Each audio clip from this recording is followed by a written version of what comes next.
What's up, everyone? I'm back after 2 week break. Is it? Yeah. I was gonna hop on last Thursday, but had too much fun with AJ, and we decided to go out and have a drink instead of hacking. So sorry about that, but we'll have a good time tonight. If there is anything specific you want to hit on tonight, definitely let me know in the chat. Otherwise, we'll probably pick up on the Conti investigation that we started 2 weeks ago. And we can start at it from the beginning again and then work our way through it. I'm pouring myself a drink while we chat. And work our way through it and yeah, learn some Splunk stuff and work on fine-tuning our analysis skills. So Conti is a ransomware, so it's pretty good opportunity to look at some real stuff in our security tools that we're learning how to use. If you're working on becoming a SOC analyst, welcome. If you're in chat, I see someone's in here from Twitch. Welcome. What else is new? Yeah, so there should be a video out. AJ, my C-Suite Cyber podcast co-host, and I presented at Simply CyberCon. So Jerry's conference that he has here in Charleston every year. We presented on adaptive purple teaming.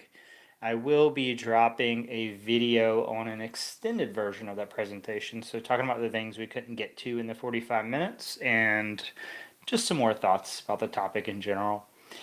So we have that, and I think it's probably all the big news. Yeah, I'll take it. I think that's all the news. So, if you're in chat, what you been up to this week? These past 2 weeks, how about that? And I'll go ahead and get chat up here so I can see it. Awesome, got it there. All right, let me go ahead and get the screen sharing stuff going on, and we can go ahead and get started. There we go. Let's see if I can adjust the layout.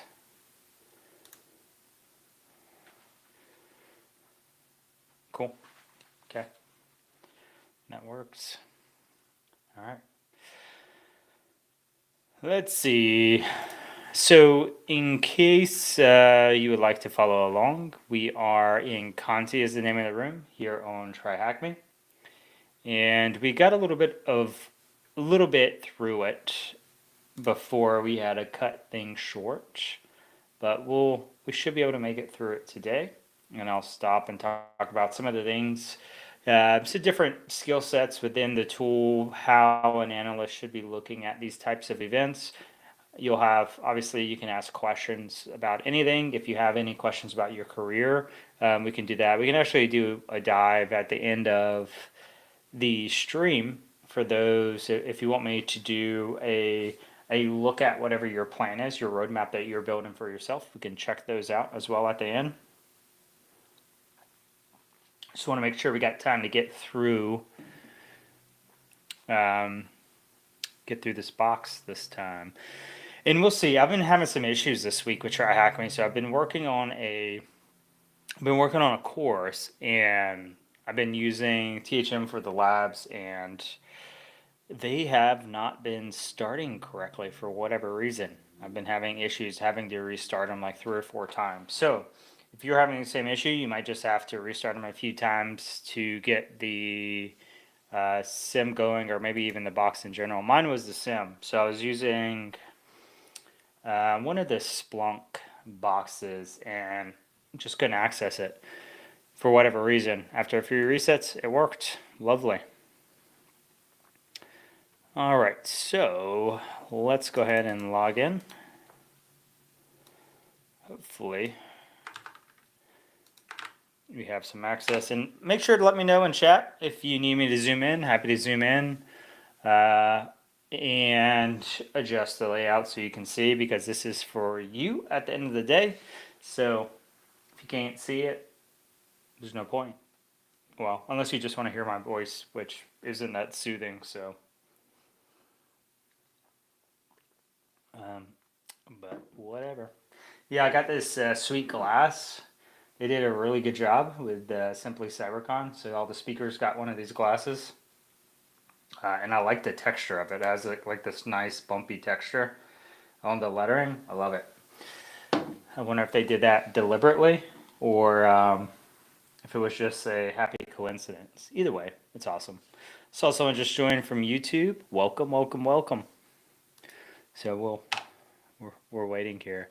Oh, I actually might need to download um, my new config file actually, because I migrated to a new VPN, so it should be faster for me. But we'll see. And I also need to get on the network. I don't think I'm on the network. But these are all our old ones we were doing. How about that? Let's get a new one going. And open VPN. We might have two here. Let's go ahead and take a peek, see how many I have here. It should be downloads, actually. Got a little bit of tab complete action going on. Lots of stuff in this folder. I need to reset it soon, but that's okay. Open VPN, Control Shift V that. We should have a good connection now. And you might be able to reach it. Let's see. There we go.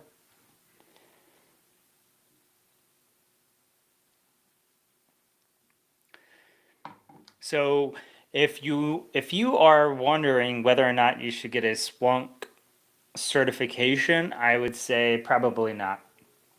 A lot of people ask that. So it's a pretty common question if you're in the group. And the thought, I imagine, is something to the effect of, well, if a lot of places are using this, why don't I need a Splunk certification? So I've only taken the first one of the power user exam. I think it's the power user exam. I've taken one of the exams. And I will say probably a good 80% of the stuff on the exam is not useful to you as an analyst. So this goes in that category of efficiency. If you want to be efficient with your study time, I would not go after it, and I would instead target the Splunk, past the Splunk little rooms here on TryHackMe, which are going to help you focus on the specific skill sets you need for your job that'll allow you to get up to speed faster and do really well in interviews. So just keep that in mind. It sounds cool, but not necessary. All right. So let's just kind of do a recap here.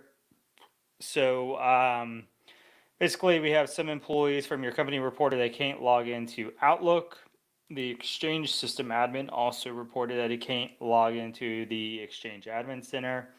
After initial triage, they discovered some weird README files. README files are a fun quirk of the ransomware. They usually drop one with a ransom note, like you see here. And so we have something talking about the strain. There's usually a warning and a time frame that says, hey, reach out to us in a set amount of time, or we'll either never give you the key, we'll sell your data, or we'll notify the authorities that you were breached, so that you get in trouble. There's like a, what do they call it? Again, it's the end of the day and I forget. Triple extortion, there you go. So the first extortion is, hey, I have all your stuff encrypted, pay me, you won't get it back. The second one is, hey, I can sell your data or give it away for free if you don't pay me. And the third one is, hey, I'm going to notify the authorities of your breach, so that if you're trying to hide it, or you weren't doing what you're supposed to in terms of compliance and whatnot, you're going to get in trouble. So those are the three pieces of triple extortion.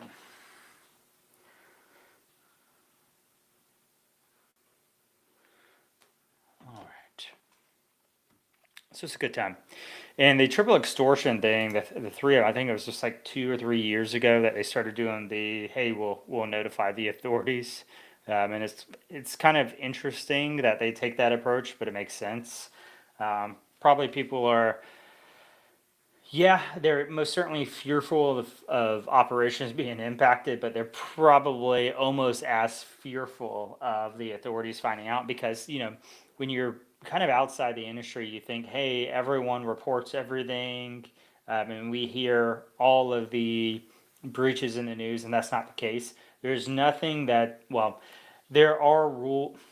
There are some set of requirements that say organizations must report these types of breaches, but there are many cases where organizations will not report the breach. And so with threat actors out there threatening that they're going to report the breach, it's pretty interesting. Yeah, I think that's all I wanted to say about that one. It's like your bully telling on you to the teacher. Pretty interesting. Like if you kicked them or something. It's pretty interesting. Let's see. All right, so this is kind of, they're showing you the messages from the Outlook server. And right now I'm kind of assuming that the Outlook server, so this is the email exchanges, the email server. The email server itself was compromised, which is definitely really bad. There are a lot of regulations that state requirements to protect that type of data, to have so many years worth of emails stored, and things like that. So this would definitely could lead to some infractions with certain requirements. And the reason why, like if there's a ransomware that encrypted the server, the reason why it's saying these specific files are missing is that the ransomware, it doesn't encrypt everything, right? It's not encrypting the entire file system as a whole. The system is still bootable, meaning that they don't encrypt the required system files, but they are encrypting specific data for the application, databases, user data, pictures, all these other little things on the system they are targeting. But they're targeting very, I don't want to say surgical, it's not that surgical, but they are targeting specific files and not everything. Because not everything's valuable, right? So one of the things they have to think about is how fast can I encrypt all the data so that I can jump to other systems, or I can encrypt all the data just in general before they unplug the system, or just before they react. And if they're trying to steal the data out, really typically there's an exfiltration component, meaning yes, they encrypted the data, but they also pulled the data out. Then they want to move quickly. And so that means they're probably not going to take everything because not everything has the same importance, right? The file system is generally the same, right? A Windows system is a Windows system is a Windows system. The only thing that may be different are configurations, but who cares, right? What they really care about are the things unique to that specific organization, such as passwords, access to bank accounts or specific databases. Anything they care about is what they want to target. And so that's why they're more surgical, more precise with their approach. One, so it's faster. Two, so that the system can still stay active while they're pulling all the data and doing all their things. It's still there. And so that the user can log on and say, uh-oh, I've gotten in trouble and I should probably report this to IT because I can't work. And so they can start that dialogue where they start negotiating. Yeah, it's fun. Ransomware is really fun. I definitely encourage you to research it more if you haven't. I'm trying to think of the group. VX Underground used to do interviews, or have the interviews at least hosted on their website for different ransomware groups, and they were really, really good reads if you wanted to get into the mind of these groups. So yeah, very interesting. All right, so I'll shut up about that. Let's get in. So we'll start at the beginning. Can we identify the location of the ransomware? So I already have an answer here, but excuse me, let's dig in and see if we can't find it. So we'll have to change our time filter to all time because we don't know when the activity occurred, but it most certainly wasn't today. This is probably an old setup. So we really just need to look at everything. In a real environment, you wouldn't do this. Most certainly would not, because it probably wouldn't return results, or they wouldn't allow you to do it, one of the two. But either way, you should not do it in a production environment. All right, the next thing. So we did a star here. Star means give me everything. It's a wild card. I don't care what it is, return it. And it's so that we can return all the events and start kind of looking around to see what we have as options for logs. That's what we want to look at here. And just kind of a recap, we have selected fields here. The source type is going to tell us where the events come from. So MISC, I don't know what's in this one. Setup, sysmon's a really good one for processes and tons of other stuff. We have security logs, which are pretty interesting. Application system IIS. So we have lots and lots of stuff, and it looks like there's only 7 values, and this is all of the events. So this is pretty much all we have. Now we do have event codes that will specify the exact type of log we can see. That's what we're seeing here. So we do have 4624s, that's authentication. 3s are network based, but I bet we have some 1s and 4688s as well. Let's see. Let's go ahead and narrow this down. So when I look at this, right, the question is identify the location of the ransomware. So when we think about ransomware, we're probably thinking about, okay, there's definitely a process involved, right? Because they had to execute something. And so to me, that means we're looking at process creation logs. So the system had sysmon, or this Splunk instance had sysmon. So we were looking for sysmon event code 1. If we didn't have sysmon, we would be looking for 4688s, which are the normal Windows process creation logs. But I definitely like event code 1s because they do have a hash that we can utilize to check files. So in this case, this one says command.exe, so we can validate the hash for that file. But in this case, saying a lot tonight. I'm out of practice after just 2 weeks. In this case, we want to drill into the process creates. So now we're going to see if we can get to those. So this is a good cheat code for you. If you're new to Splunk and you're not sure about the different types of logs and all that, over here on the left is where all the field names are. So the field names are going to help you narrow your search down.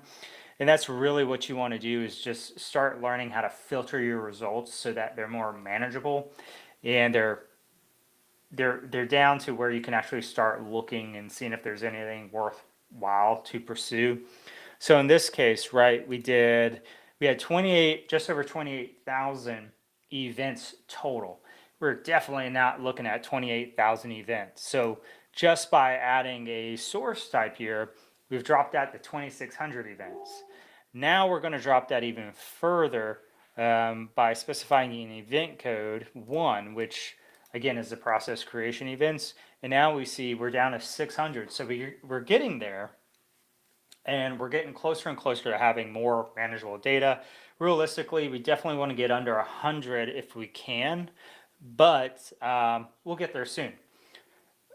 What we're going to go through now is continue filtering, but I want to put this data, like display this data in a way that makes it easier for us to skim. So right now we'd have to click through each one of these and look at all of the entire log to determine whether or not it's worthwhile. We don't want to do that. We don't have time to do that, especially if it's a ransomware event. So what we're going to do is extract the fields and put them in a table so that we can quickly look at them. And they'll probably deduplicate some of them as well. So because I've worked in these, I know which ones I already won't. So command line is like the command that was used to create the process. So we can see arguments are here as well as the executable or image. The other thing that we want is probably the computer name. That makes sense, right? We want to know what host is involved, especially in ransomware that can spread. We want potentially the hash if we may want to pull those and look them up on VirusTotal at some point. We also want the parent command line as well, because we want to know what the parent process is. So parent process means there was a process, and that process created a baby process. So this is the parent process, and it helps us build out that process tree, which is very, very important in investigations. We want to understand the flow of events. This helps us do that. And then the final thing we really want is the user. And if we look here, there are 2 users in here.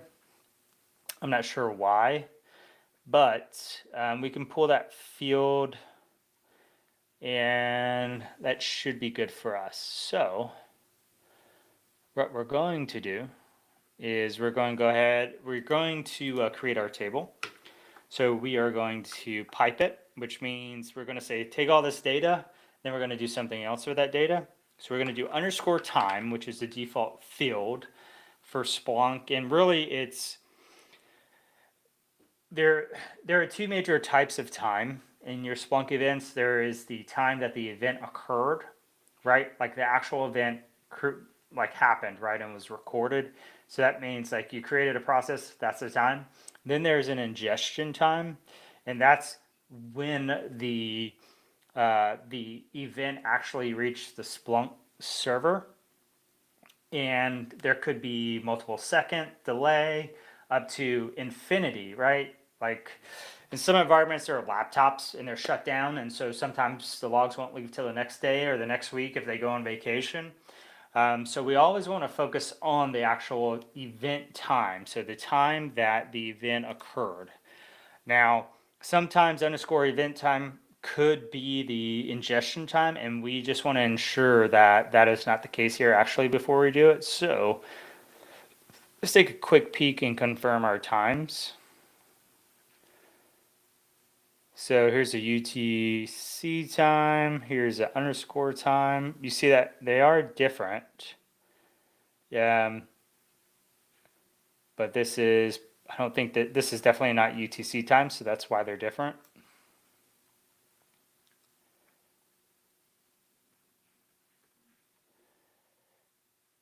All right. Huh, they didn't include all those times. I guess that's nice. So we'll just rock the underscore time. I know we did a Splunk service before, or a Splunk box before, and the times were off and they were screwing up the investigation. So I just wanted to confirm. So we will be using underscore time. It is in a T format. We could use UTC time if we wanted, but this one works.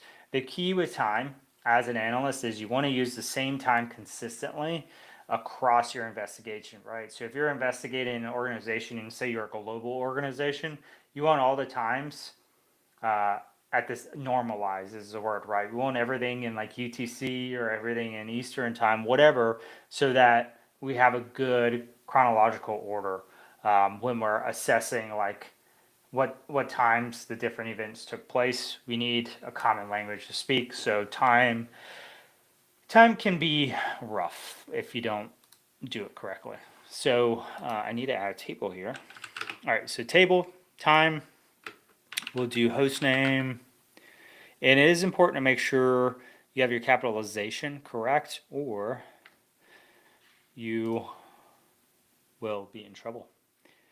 So I want to use this one because it gives me the actual domain here. So we're going to use computer name instead of host name.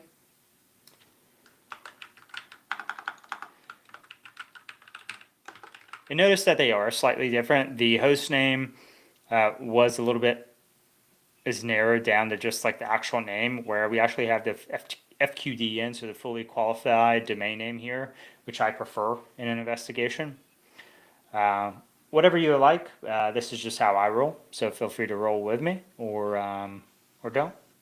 Choose your own journey here. All right. And notice a lot of these are camel case too, meaning like the first letter of each word is capitalized. All right, so we're going to do computer name. We also want to do user, so we're going to have to make sure we have that field correct. So user is correct. And then we're going to have parent command line. Hey, welcome, Philippe. Welcome, welcome, welcome. It's been a while, man. We're just picking right back up where we left off at. And another thing you may want to take into account as well that we didn't talk about is the parent process ID and the process ID, because this is how you're going to tie things together, right? Because these are pretty unique to the host.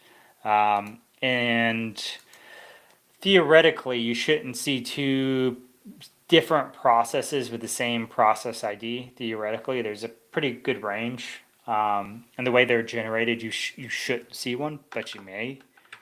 But it is rare. Especially with newer versions of Sysmon. Older versions did have some I forget what they collisions, PID collisions, but not anymore. Not that I know of. So we need parent process ID. Then we'll do process ID. And notice that I'm kind of combining like things, and I'm also working from big down to small. So computer down to user to parent process to process. And it's just how I organize, and I've been doing this a long time. So I have a pretty standardized approach I take when I'm tabling data and whatnot. Philippe, what you been up to lately? Welcome to whoever else just popped in here. So we'll go ahead and do this number. And as you can see, we have a lot of logs that we can look at once, and we can also move to 100 per page. So now it just makes it a lot easier for us to do what we need to do. Now, the one thing we need to definitely make sure we're doing is if they're not in chronological order, we need to make sure they're in chronological order, because we probably want to work from the earliest down to the latest. And I tell you that because when we're investigating, we look at it like detectives, right? We're telling a story. And so we need to make that story apparent. And we're going to be documenting like it's a story as well. So we're going to be telling a story because after you're done with your investigation, you're going to have to brief higher ups, you're going to have to brief the clients, you're going to have to brief whoever. And so, yeah, what you're going to be briefing is a story, a high level story, not all these things like, oh, this, PID 8576 created a process. Like, they don't care about that. They just want to know, let's say, the bluff bottom line up front, bud. I don't want to sit here for 2 hours listening to you talk, nerd. Tell me the stuff I care about. So keep that in mind. All right, so we can see the exchange process here. What we could probably remove, right? So some of what we can do is we can remove duplicate names from here. So dedupe stuff, so it's easier to find bad. And I typically table out before I start filtering even more so that I can just kind of get a lay of the land. And then I'm like, okay, I don't really care about that, and I'll just remove it. So like for instance, I may just want to get rid of Splunk for now. Because don't really care about Splunk at the moment. So on each system that is forwarding logs, there's typically some sort of agent that is forwarding the logs. And that agent is on the system. And so in this case, we see Splunk D. That's what's doing all the forwarding. That's the service here. And we can see it doing all the Splunk stuff. We don't really care at the moment. More than likely, Splunk wasn't the thing that initiated all of this activity. So we could probably get rid of it. And what we could actually do is we could probably focus on the image. So let me actually just go, verbose is what we want. So if we do verbose, we're going to, I jacked up my search. If we do verbose, we can go back to the logs because I need to get the name of a field here. What I'm looking for is the image field, so parent image. And I just want to say parent image. Probably going to see that there's going to be a lot of Splunks. So you can say not Splunk. So we'll just change this to not equal to. And that's probably going to narrow us quite a bit. And we can do that with the other Splunk one that's in here. So there's 50 results.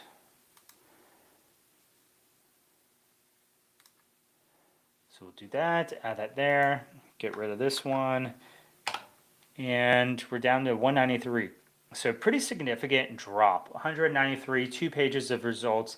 That's pretty solid in terms of being able to investigate. 2 pages, not too shabby. All right, so I think we're good with filtering for now. I think we've narrowed it quite a bit. So what we can do is go ahead and reverse so we can start looking at these in chronological order. And let's see if we can find some bad now. All right. So what we're looking for is likely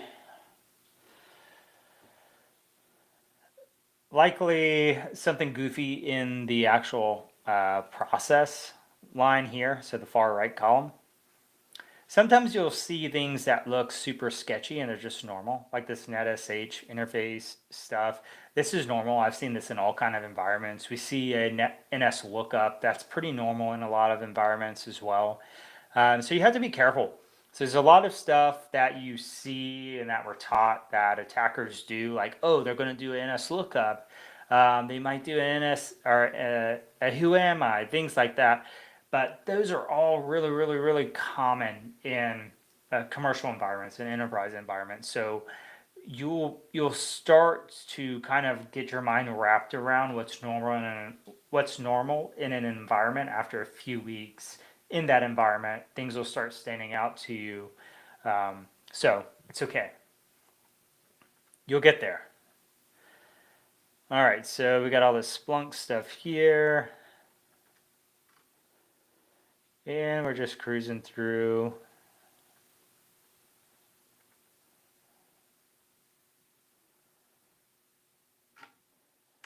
And it's okay. Sometimes we gloss over things, which is fine as well. Not a big deal. That's the good thing about doing a full like working through a good methodology, is that even if you missed something, if you have a good process, it'll come back up later, essentially is my point here. Let me get rid of this. I'm trying to like move over, but it's not letting me. Harsh times. All right, let's see. Let's zoom in, actually.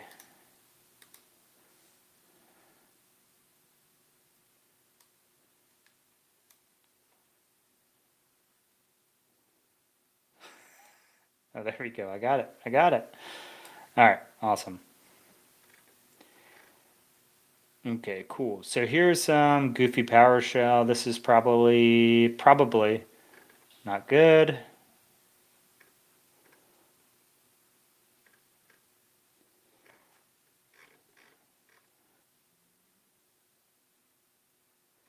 But it may not be ransomware quite yet. This looks goofy, a trib. And so like these are things I would mark up here as to look at later.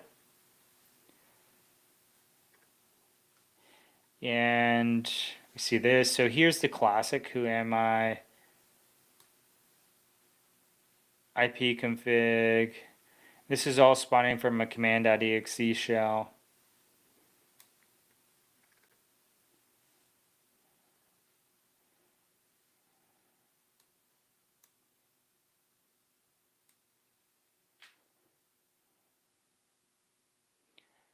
We're looking, so there's another command.exe. So there's definitely some goofy stuff going on here.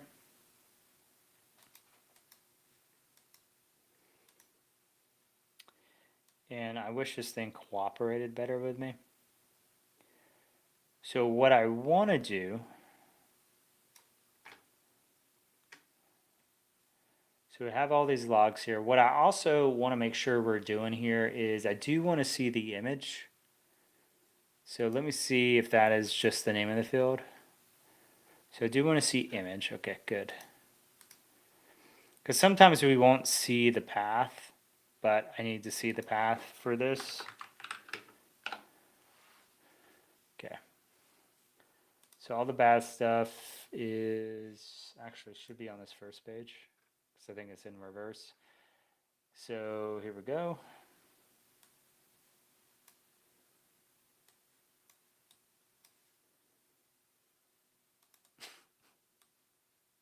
Golly.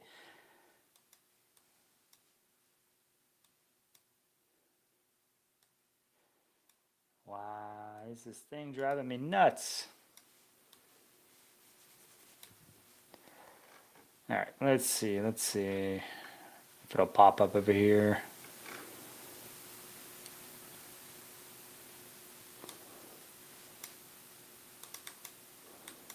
There we go. All right, okay, here we go.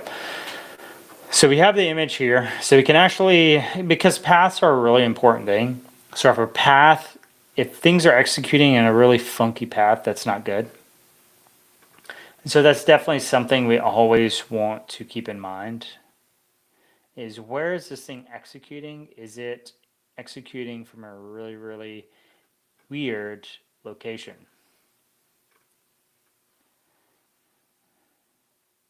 So here's Firefox.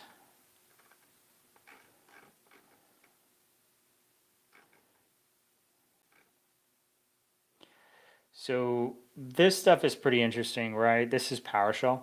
So we do have some fun stuff executing here. Never heard of LP remove. That's a new one to me.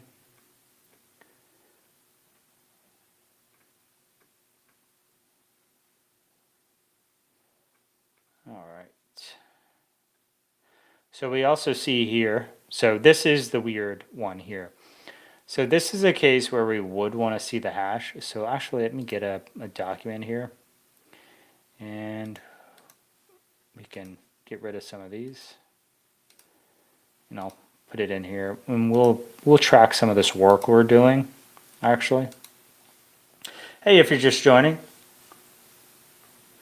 Yeah, we're just, sorry, I was so in the weeds there. I forgot to look up to see who's messaging. Yeah, we're in here investigating Conti ransomware. So feel free to pop into your gym if you want to follow along. We are working on our Splunking skills and in our SOC analysis skills. What are you up to this week? Learn anything good? And thanks for joining, Zero Saber. All right, so if I can get this stupid thing to work, we'll move it over. We can move it back and forth here. All right, so this is a fun attack chain, or not attack chain, but a fun process chain here. So we can see the true command.exe is over here in system 32, which is exactly where it should be. And then we see this one executed over in documents. That's pretty funky. I have seen administrators do something similar before, so it's not bad in its own right, but it is suspect. So let's go ahead and bring out hashes as a field, and I just need to make sure I get the capitalization right. So we want hashes with a capital H, and we will take a peek at this hash if we can find it.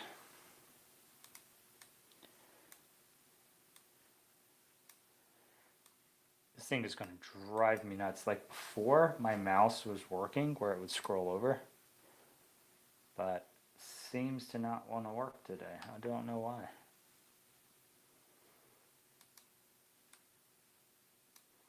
Now I'm just like clicking around like I'm an idiot because I'm trying to get to this bottom line and it's not working. So sad. All right, so now we just have to find this command.exe image that I found a second ago. thought it was right here. Oh, nice. Yeah, I'm curious how it goes. I haven't met anyone that's taken that exam yet. That's the penetration testing one. Is that the one for Hack the Box? Let's see, CBTS. Yeah, it was Hack the Box. Yeah, I'm curious how it goes. Good luck. Are your notes ready to go? You got your notes locked down? You're good with your attacker methodology? How do you feel? All right, let's see. Can I find this stupid thing? Control F it. There it is. All right. I found it. Being lazy. All right, so let's get rid of this. Now the trick is going to be getting across. Here it is. All right. So what we're going to do is we're going to look this up. As an investigator, we see something like that. We want to confirm it's bad, and we can use VirusTotal as a tool to help guide our decision. And a lot of times you hear me talk about guide our decision because we don't want to take anything as faith. Like I've seen a lot of new analysts put hashes in there for like command.exe and PowerShell and be like, hey, this is a signed version or it's related to Microsoft. It's not malicious. And that's a really, really poor approach. And it's simply because they misunderstand what they're looking at and they're looking up the wrong thing. So don't let that happen to you. You'll definitely get picked on for a while in the SOC if you do that. In this case, we look it up and like, okay, this is bad. If we see something light up like this, 62 out of 71 says it's bad, it's probably bad. And what we want to look at is what are they actually saying it is? If there's just like a lot of stuff that says like PUP, potentially unwanted program, you know, whatever. But if it's saying a ransomware, it definitely needs to perk up our ears. And I'm scrolling through here right now because I'm curious what has not said it is bad. So WebRoot, this goes undetected on WebRoot. So if you're wondering if you should pay for WebRoot, you know, maybe you might want to think about using that one. It doesn't even detect old ransomware. That's not good. Okay, so we got this is bad. So we can say that this ransomware was executed. We're assuming with good assumption that this is the ransomware because this is what it was detected as. And so, gosh, I keep losing my stuff. It's driving me nuts.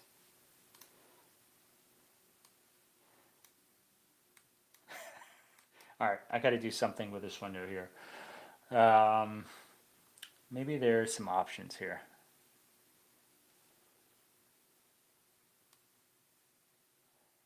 Trying to determine if this has got to be the browser window. I wonder if there's a configuration here for us.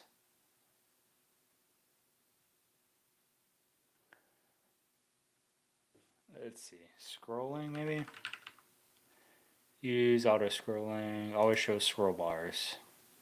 That might help with what we need. Ah, there we go, problem solved, how about that? Solving the biggest problems in the world, such as missing scroll bars. Philippe is always multitasking. Philippe, you are like the biggest multitasker in the world. You're leaning towards IAM. Oof, bless your heart, as they say here in the South. Have fun with IAM. Yeah, I mean, niching down is very smart. It's going to help you get to where, help you get to some point faster, for sure. Zero Saber, let's put your stuff up on the screen. I need to get better about putting junk up on the screen. I'm not in the stock for now, but I subscribe to you to gain some knowledge. My notes are good, I think. Hope for the best. I hope for the best as well. Thank you for subscribing also. Microsoft certs. So Philippe is leaning towards Microsoft certs. Cool. Yeah, I don't do anything with IAM. It's not fun to me, so I never will. Like, I am really bad about doing stuff I don't think is going to be fun. So, for instance, I should have probably had my CISSP, my CISSP by now. I just start it and then I'm like, this is horrible. I don't want to do it. And then I don't do it. And then I go do a hacking certification instead. So, yeah, I'm pretty bad about doing boring stuff. At least stuff that's boring to me, right? Some people love this. Like Jerry, he he loves GRC. He's the GRC king. I can't stand GRC. It drives me nuts as well. I think we might be your guilty pleasure, Philippe. That's okay. I'm okay with that. We can be your guilty pleasure, man.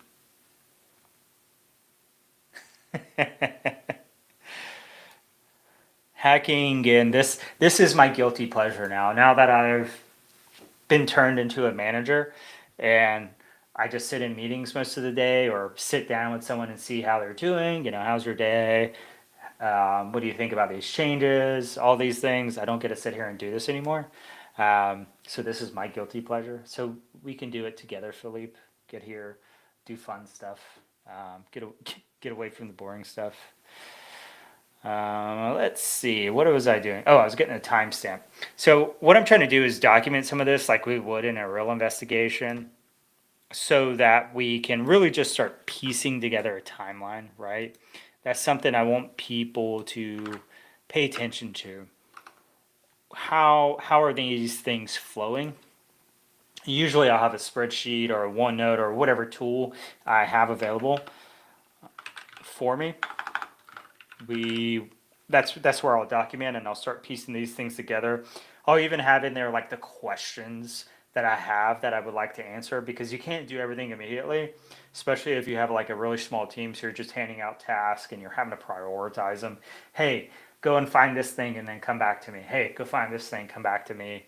And that's just how it goes, right? Or hey, I need you to go do a forensic image, or hey, I need you to go analyze this thing. I don't know why IAM is requiring coding.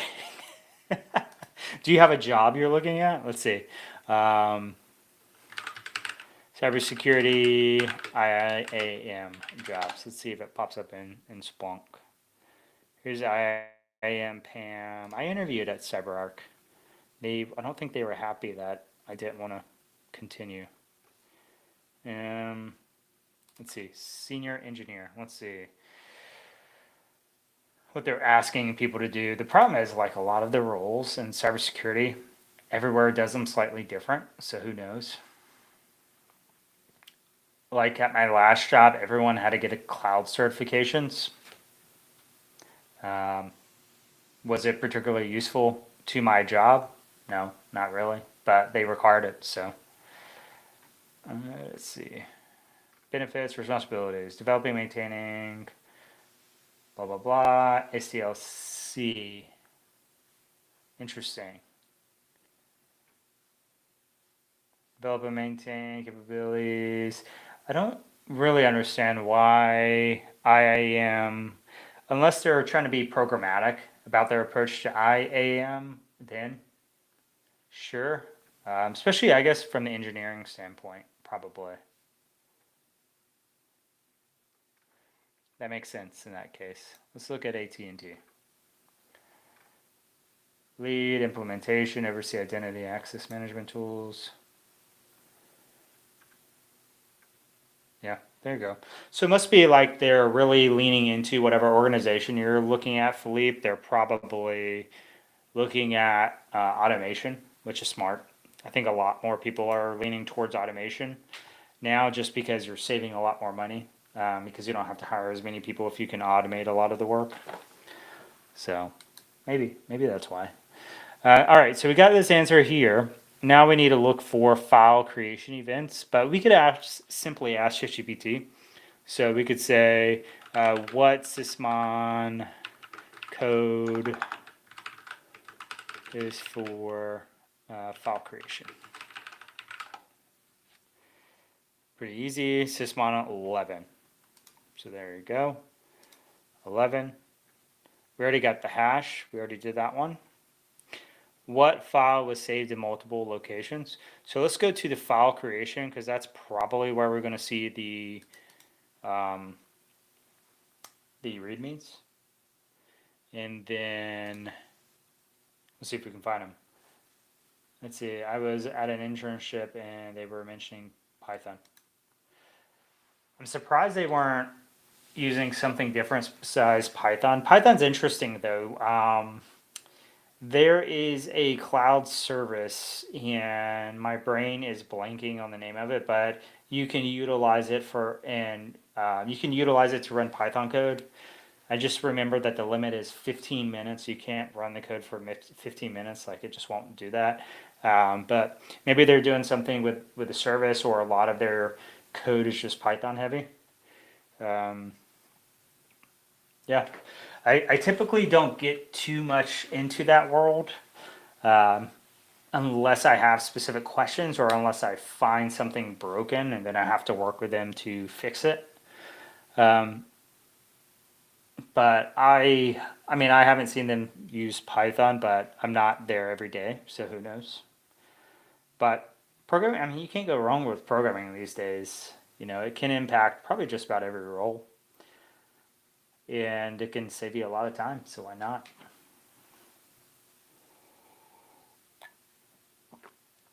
Why not? That was my first language, but I haven't done Python in a while. We had a falling out, just simply because it makes me have to install the libraries in every system I want to run the Python code on, which makes me sad. So I choose to use like Go or some other language where I can just package everything up nice and tidy and not worry about it. But that's just me, you know. All right, so we need 11s. We'll do event code 11. We'll do like we did before, where we start, we work through our table, right, where we figure out what we want, so underscore time, and then we want image, probably, maybe target file name. Remember, casing is important here. And we probably want the host. So I'll do that back here, computer name. And maybe user. I don't know if the user is in here. Yep, it is. It says it just didn't parse it out, and we'll stick it right here. We'll see what happens. So here is where we're going to see all the readmes pop up. So readme.txt. And you'll notice they're in all the places I was talking about where the data would be. So the user's data would be in the user's directory. You'll see it, even administrators here. But you'll also see it in normal places as well, potentially. Just because, you know, other README files exist on a system. So it's not unusual.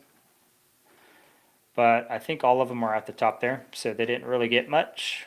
In a real world, we may see a lot more of these README files. So typically they'll leave a README in every directory that they encrypted documents, which is pretty interesting.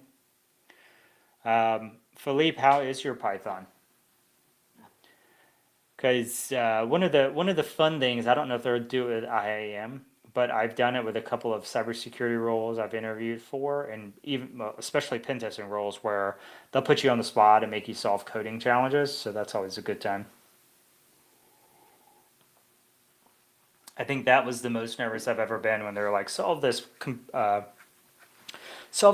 programming challenge while we watch you. And it was like a panel of 4 or 5 people just watching me struggle bust through coding because I was only in cyber for like 1 year. And I interviewed for this pen testing role. Spoiler, I did get the role, but it doesn't change how nervous I was. It was rough. And I had a like massive sinus infection, which didn't help either. All right, so the other question is what command did the attacker use to add a new user to the system? So it's pretty easy. There's a couple ways to do it. But when we're looking through the process creates, we can see that in here where it's net. This is adding it to a group, net user add. So this is it here as well. And I do believe we saw like a mistake in the logs. So we see hard to hack 123. And I think we saw this somewhere else where it was wrong for some reason. There's something goofy with it. Welcome if you're just joining. Welcome. All right, so the attacker migrated the process for better persistence. What is the migrated process image? So this is going to be an interesting one, right? So to answer this question, we have to think about how are processes migrated to, how is process injection performed? Typically, you'll get a handle in a process, you'll allocate memory, you'll push code into the memory, and well, typically you'll pause the process, inject, and then start it back up. But what we're likely looking for is a handle, like a handle creation type thing. So let's see. I've never had those events in the real world, but we may have them here for handles, file handles, or just handles probably, process handles. Process access, so maybe event 10s, includes file delete. Let's look at event ID 10 and see if that has what we need. So we'll get rid of these so the reason why I'm having to delete my table every time is because most events are going to have a different fields for the most part. And what that means is that you're going to have like the fields that you extracted for your table are wrong because they don't match that particular thing. So this is wrong. So let's see.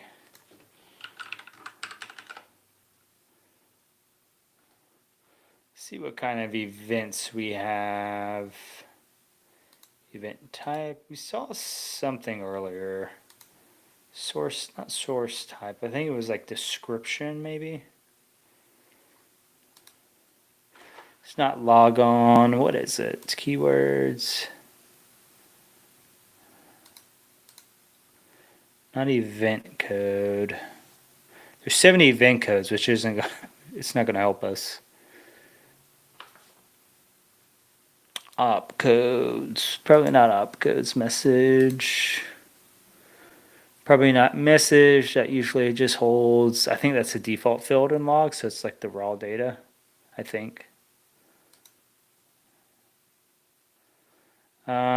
Let's actually look in the log and see if we have a field where it gives you a better description of what's going on in the log. Log on process, source name, Windows security auditing, maybe source name.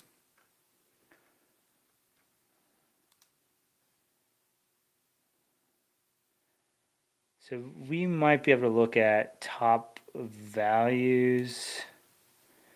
It maybe do top 1000 because we need to look at all of them and see if we can find something related to handles.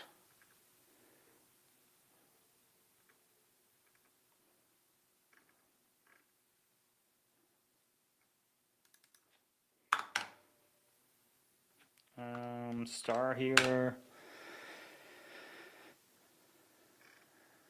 Ooh, so many. Let's see.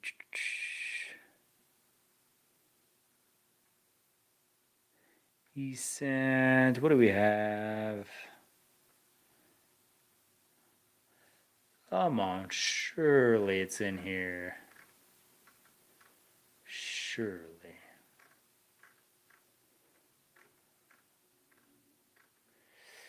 How's it going? If you're just joining us, welcome.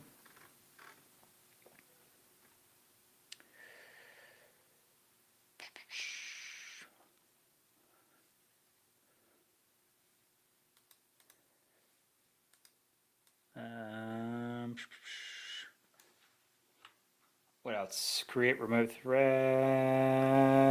Yep, maybe. Let's try event 8.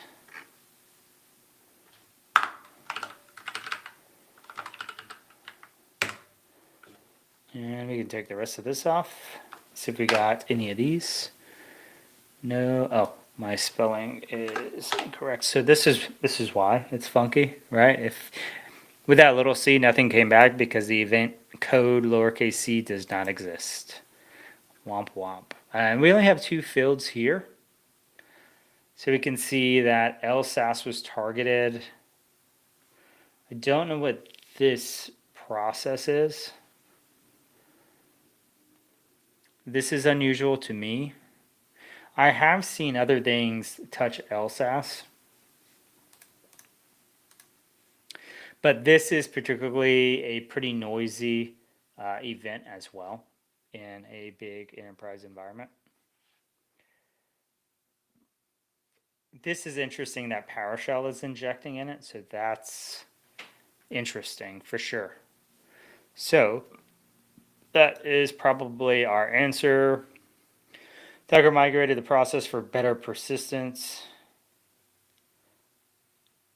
What is the migrated process image? And what is the original process image when the attacker got on this system? All right, so we got to match up whatever the heck is going on here. So something long. So this is probably PowerShell.com. And then this is whatever the new thing is, maybe. Let's see.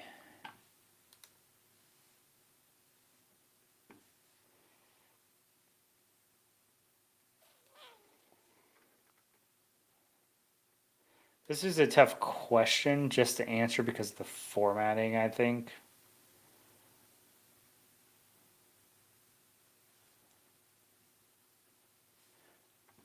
So let's see if we can piece it together. It says it needs a semicolon, so we'll copy this. And then we'll do a I think that's a semicolon maybe. Or that. Like this.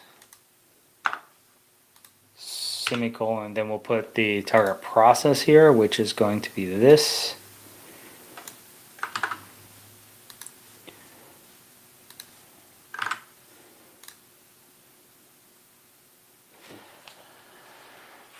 These are new, these little boxes things. I've never seen that before. So this is probably going to be LSAS. So this is a question I actually asked someone at work the other day to see if they actually understood how LSAS works. So LSAS holds the keys to the kingdom. So all your hashes and whatnot are going to be in here. So if you see something targeting it that looks like a funky process, it's probably not good. They're probably trying to steal your credentials. So like Mimikatz, NanoDump, tools like that, target this. You could also do it off of the system by like, say, doing a dump of the process yourself. So you can do that with Task Manager and then taking that offline to dump the memory or search the memory for the hashes. It's a pretty common technique. What is the web shell the exploit deployed on the system? So web shells. This is going to be fun. So we'll need to find a web shell, one, and then we need to find the process. So let's go back to this one. We may see it in here where they're executing a shell. And I don't remember what type of files this is doing. It's Windows, so maybe ASPX could be it. Who will see. And the question is, when did they perform it? Was it before or after? So this is ASPX file here. So if we look up what a trib does, so we can actually just Google this. I can't remember what the switch does on it. Let's see, AI mode. See, attrib, blah, blah, blah, blah. Performs the following. Legitimate Windows command line utility used to display set or remove file. So this is removing the attributes to this. This is a full on a remote system. So it's targeting a remote system.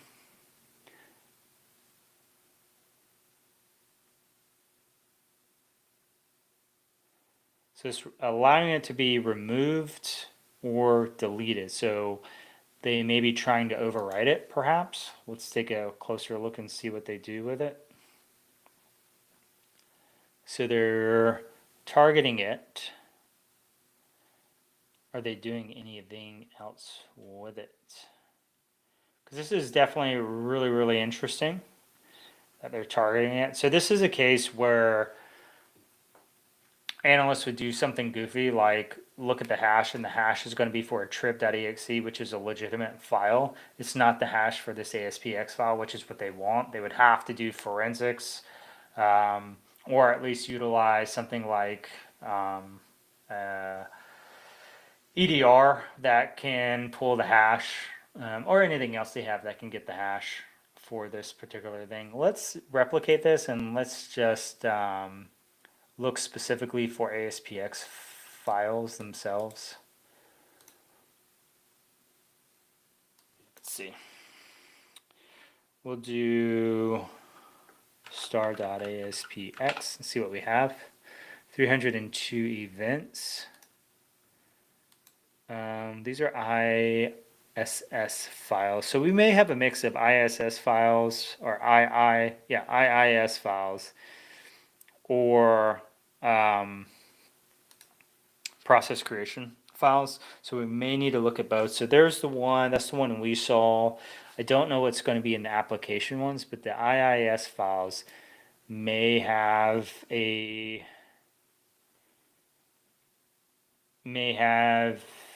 be able to help us out a little bit better here. So where is the ASPX? Right here.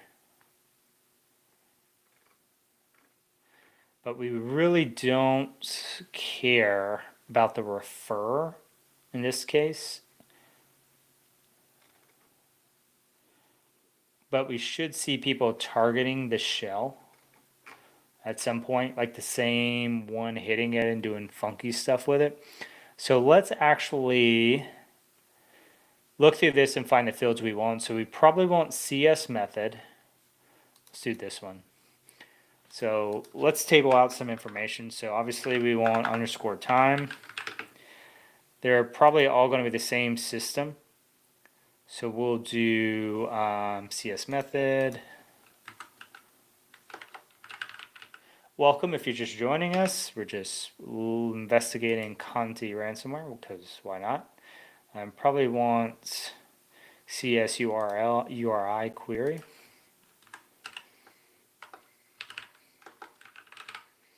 And we probably want, I don't really care about the username at the moment, but we probably want SIP, even though this is a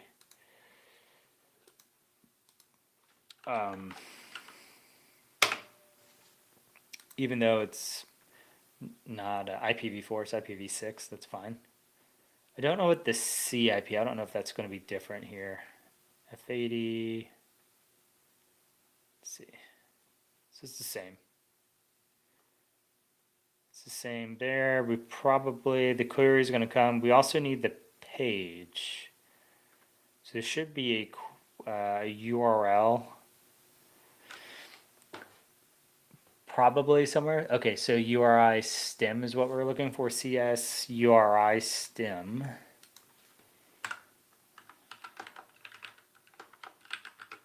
So maybe this, and we need to add a table, obviously.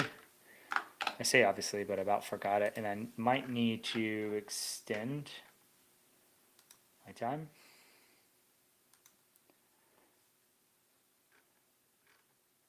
I have yet for the time extension to actually work. It always runs out still. I don't know why. I think it's a funky hiccup with this. All right, so now we have a table of HTML or IIS log. So IIS is a type of web server. It's a Windows system. It's a web server. That all makes sense. And what we're looking for is just funky stuff here. So we could do something as simple as like stats, because what we're looking for is like commands being executed potentially through here. The problem is the stats probably aren't going to show us anything, but that's okay. Because there's a lot of, like with these GUIDs, it's making everything different. So there's not, stats is just going to dedupe, but if everything's different, it's not going to be doing a ton of deduping is what I'm getting at here.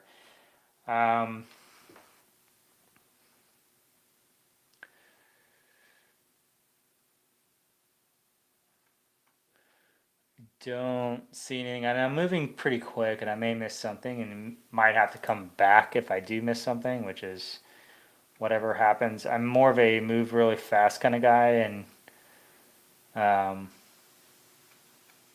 I'll come back and find it later if I did miss it. I'll make a note, and I'll come back. And I'm also looking at this assuming that they're utilizing it like a typical like web shell where they're passing the parameters in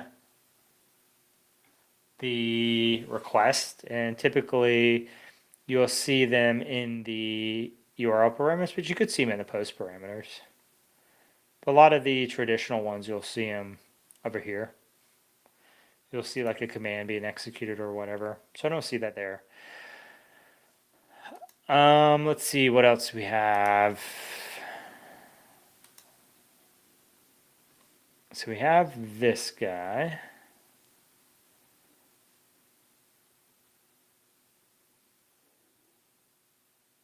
So we're likely, what's the host? Is it the same one? AQ7, AS2Q7. So it's likely that we would see it overwritten somewhere. So maybe in the file rights, perhaps.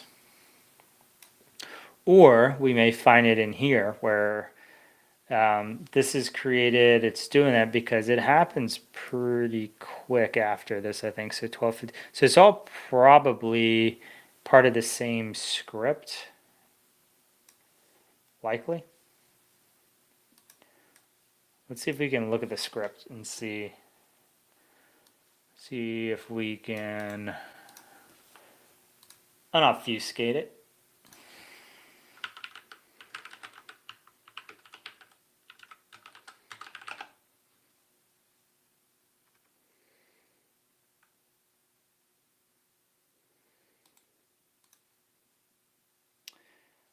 I had a really cool deobfuscator the other day I found. I was doing an investigation for a client, and yeah, I found a really cool tool that would deobfuscate it. JavaScript is what it was. I was like, oh wow, this is amazing. Actually did a really good job. Just put it in there, clicked, and it worked. In this case, we're probably going to have to do this in chunks. So let's do so. Don't really care about any of that. This is probably just random concatenation and probably AMSI bypass. So don't necessarily care about that stuff. What I do care about is this base 60 string stuff. I don't know what the ones are. I actually haven't seen it done like this before.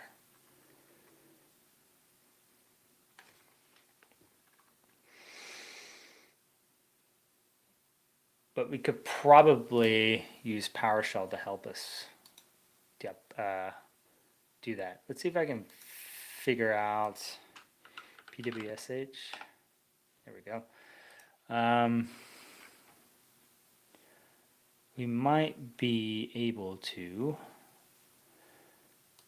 get PowerShell to do it. So this was a trick I used to do with JavaScript. I would have it just decode it itself, so I didn't have to do all this freaking crazy stuff. So we can say probably space there. We want to do system convert. We just want to make sure we take out the execution piece and we just want to print out whatever it says. And we'll be okay.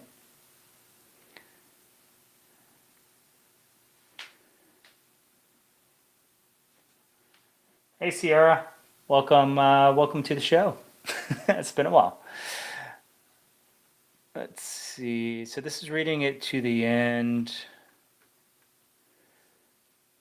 We might be able to just actually drop this in Google and see if the AI can deconstruct it. I've had issues where it's not actually working properly. We can give it a go. It's getting better every day.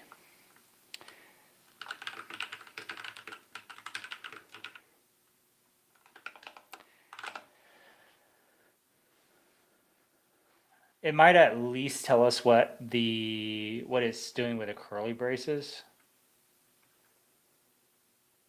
And then we can manually decode it.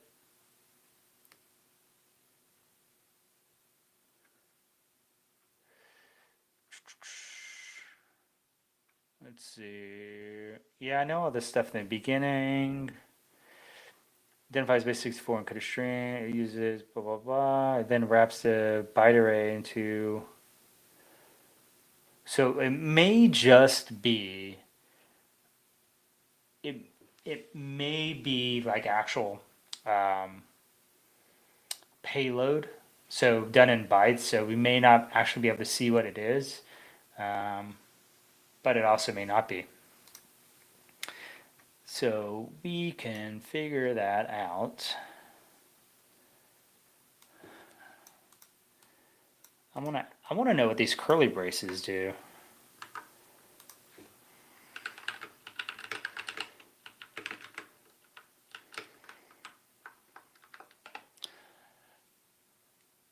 Let's see. Oh, it is a format string.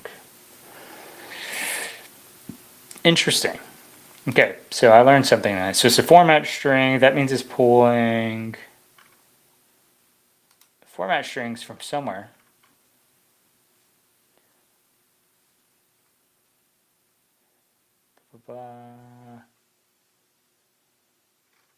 What a pain. I really don't want to do this manually. I really don't want to do this manually. Here's the DAC F. So this is where the format strings are going. So we may have to run it in two pieces perhaps, where we do all this and we just keep it from executing. We just got to figure out how to do that. Because I wanted to just print everything out for us. So that is a technique to do. I'm rusty with it, but we can see if we can make it work. You could probably just take this read from the end off. That should mess it up. You probably don't want this on there either, because it shouldn't have to do that. Actually, let's also see, is there an online tool to deobfuscate this, or can you do it?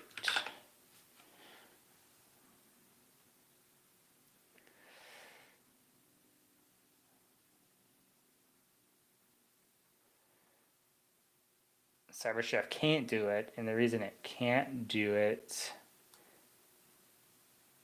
is because it's not going to execute and handle those format strings for us, unfortunately.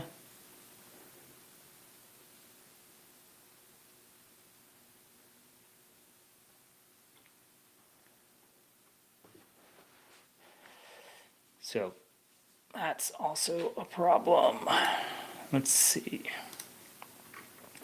Man, you're making me use my brain after working all day, which sucks. But that's okay. Let's see. Is there anything else in here that would get us in trouble? Again, I'm just trying to get it to print out what it's trying to do. And if we can assign it to a variable, that works as well. But it's inside this container, so I'm not really worried about it. If I need to, I can blast it away, so it's not hurting my feelings that bad. Thankfully. The other thing that might help us is to actually kind of space it out so we can see what's going on, because it's hard to just, like, if I just started changing stuff, I would be guessing, just doing a really rough guess on the layout, and that would make it less likely to work right. We want to actually be able to look at the code in a logical way so we can make good decisions about how we want to get it to work. So what I'm doing here is, you can see that all these $signs, and these are variables, so it's holding values in variables. And what I'm trying to do is get an understanding of how they're using the variables. So this is an if, it's contained in here because it didn't close the loop out, so the if is still within it. So we got a little bit of nesting going on here. And then this should close that out. And then we have that one. We got another one. So this is me just manually beautifying the script, essentially. If you're wondering what is Mike doing, we're beautifying a script so that we can understand what it's doing. And so this is where, like, someone was asking about Python, this is where understanding code flow comes in handy. I don't regularly code in Python, not anymore at least. So it's not that it makes it tough, it's just that I will have to look up more stuff than I would really like to, and that's okay.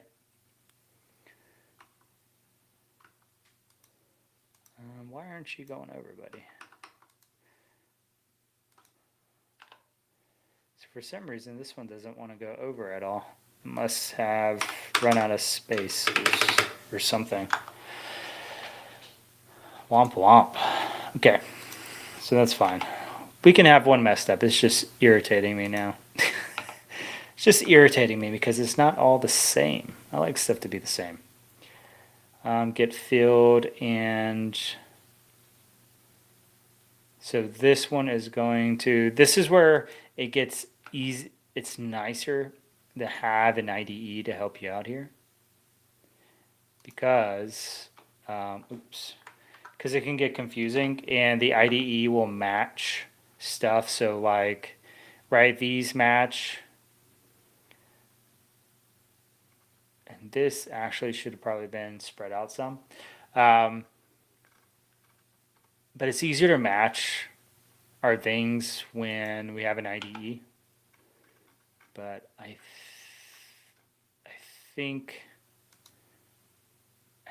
I missed something here. Let's see, that's open, this is open.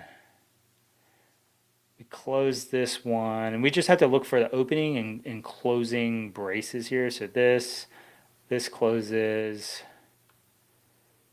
this out. So we can move these over.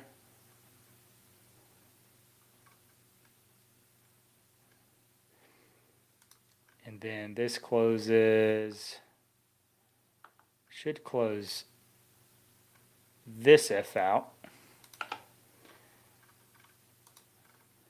This is why manual stuff sucks. manual stuff. There is a lot of mistakes, and what I encourage you is if you do this manually, I would save iterations of your attempts because you're likely to jack it up, to be honest. Like this. This matches something. I don't know what it matches. Now, this is what was throwing me off here before. I don't know. But the problem, what I'm trying to do is we need to figure out what these are. And these are tied to this -f reference up here. So these are just format strings. And so we have a couple of them here. So we should see, we have a lot of format strings here. So the format string should, we might see them at the end here. We might see a -f. But this one's kind of funky, -f, F8. So a zero should be the first one. And an 8 should be the 1. So if we replace every 0 with an F, we might get something.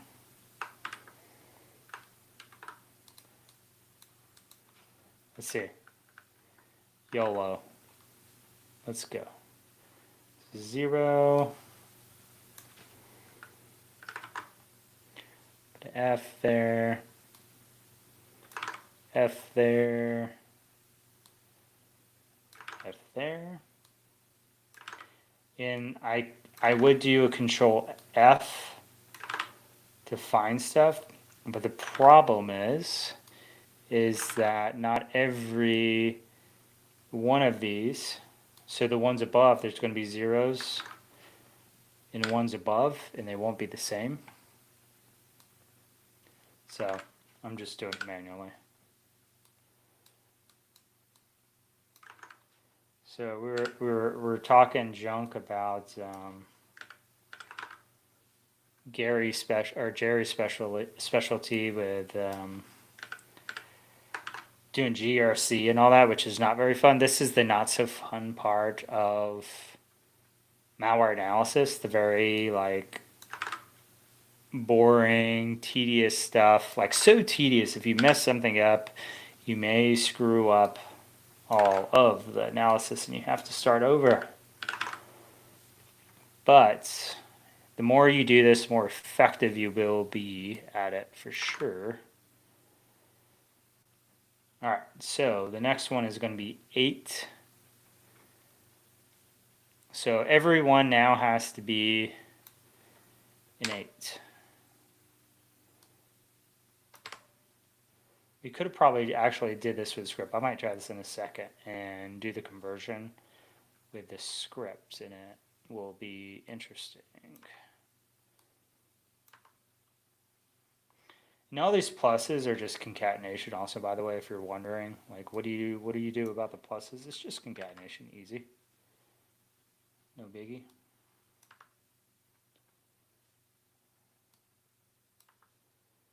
Let's see.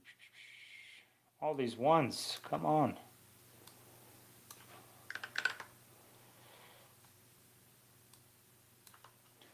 Hey, welcome to chat. If you're just popping your head in here, we're doing some script analysis with the Conti room, and I'm just doing something really tedious, but we're about to do something fun. And I'm going to go back and do this the automated way in a second, because I still feel like I jacked something up. But yeah, anyone else, if you're in here, you want to do GRC stuff, definitely go check out Jerry at Simply Cyber. He does all that. He does a really good job with it. There's a really good community. Sierra is in here from his community. They do a really, really great job. And I had a good time hanging out with them on Monday. They let me talk about purple teaming stuff, so that's always fun. I miss it. It's okay. There's a lot more ones in here than I thought.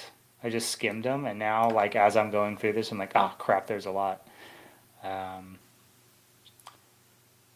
Team SC. Yeah, they have a great Discord channel. Go check them out. They have that little, what is it called, a tag? I see the Team SC tag everywhere. You're like a gang, the GRC gang, the Simply Cyber gang. All right, I think we have it. Oh my goodness. Okay. Woo. All right, so let's see if we can just do a from base 64 on this. It might work. It might not work. We're going to have to do, we got to match parentheses. We probably should write, is it write out? Should be fine. We'll see. We'll see. We might have to write this out.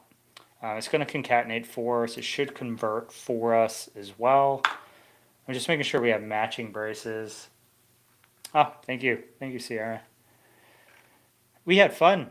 I enjoy always hanging out with Joe. It's always a pleasure. I was sad I didn't get to hang out with Joe more. I was going to, but I had an incident. I had to work this week, and I was like, sorry, dude. I wish.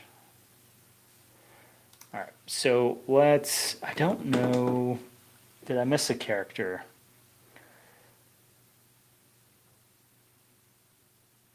I don't know. I may have missed a character. Maybe thinking those pluses are. So what we can do is we can do find and replace. We can say this, this, this, and we'll replace it with nothing. Boom. Easy. And so that left all these other pluses in place. We'll see if that screwed us. There was one. Look at that. We missed one. Dang it. Let's see if there's any more of these curly braces in here. There's no more. There's no more. We might have got it. That's too funny. This is what happens when you work all day. You try to do tedious malware analysis. Just doesn't work out. All right, so it was bytecode. How about that? That's fun. Okay, let's cyber chef this. Let's see if we can get some magic to happen. We'll have to clean up some of the text here. We'll do an initial from base 64.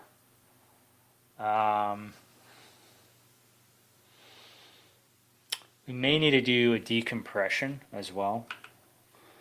Let's take a peek at it. It might have, I thought it said something about it is gzip compressed. So we may have to gzip uncompress. Maybe. We don't know which one it is.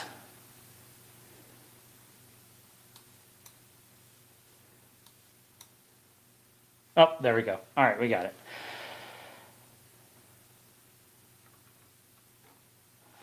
All right, so this is what we have.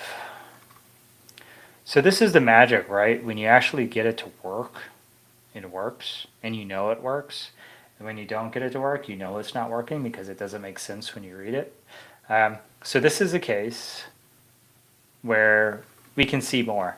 And the reason why this worked, why just basic C4 decoding didn't work, so we see all this, it's pretty obvious that it's base 64, right? If you've been doing a little bit of cybersecurity, you've been working on encoding, like, okay, yeah, this makes sense. But they also did, seeing if I can find it. Here it is up here where we broke it out. They did do some funky stuff with it. I will find it in a second. Right here. So this is where they do a type of compression with the data, and we had to decompress it, right? You don't want to compress the compression. It doesn't undo it, but gunzip would unravel that for us, and that's what we have here. So we have unraveled it, and we can see that there are some other stuff. There's some other things in here as well. And now we just have to look at this and see what's going on. And this looks like they're doing some like direct API. Hi, welcome back. Pretty sure I saw you here a couple weeks ago. Thank you for popping in again. How was your past couple of weeks? Yeah, so it looks like they're doing some direct API calls in Windows, which is pretty common. It is definitely not uncommon for malware to do that. Let's see if this is anything. We could also look, so they're considering it bytes. They're going to use it as a byte. And we just see where this variable is used. It's right here. Pointer, invoke. So they may be executing virtual alloc. So virtual protect. So this looks like signs of process injection, which is what we were investigating earlier, was process injection. And the reason I say that is because I see this, virtual alloc, virtual protect. We see them getting a pointer, create thread. These are all very much signs of process injection here. Been slacking, hate learning for certs. Yeah, certs aren't that fun. Well, sometimes. Depends on which ones you're doing. Yeah, so we're doing that Conti room. If you were in here last time, we were working on Conti. So what I was doing was, I am reverse engineering, sadly. I don't know if I have enough brain capacity after a full day of work to do reversing, but YOLO, right? Yeah, we were just reversing this so we could understand what it was doing. So it was a good time. I haven't had to do reversing in a while, although I did do it in the CTF at Simply CyberCon. I did some reversing. I had to brush the dust off of that. The Simply Cyber crew made me work. I had some really cool prizes, some books, some courses, some really good stuff they were handing out there. And I was sad I couldn't make it to pick up the prize. It was very, very sad. So I don't know what this is. I would have expected...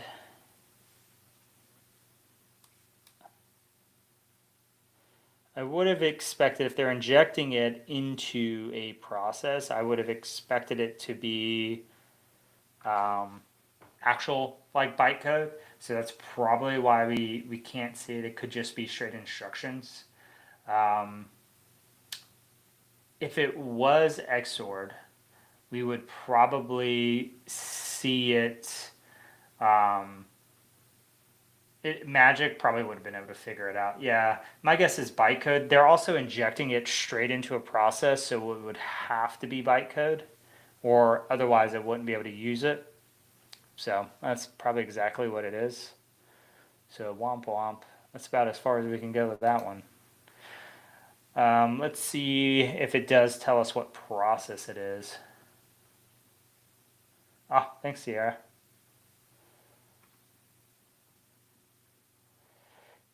I wonder if it does tell us what, surely it tells us. So this is the function. It's getting assembly, so it's looking for the system DLL here. So it is having it seek out a process. So get process. This is a pretty fun trick they can do.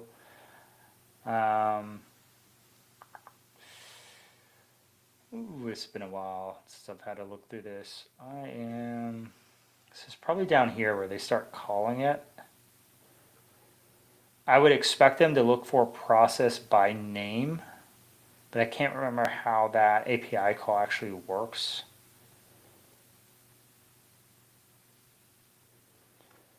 But I don't know that it necessarily matters, to be honest, because we're actually on something different. I think I just went way down a rabbit hole.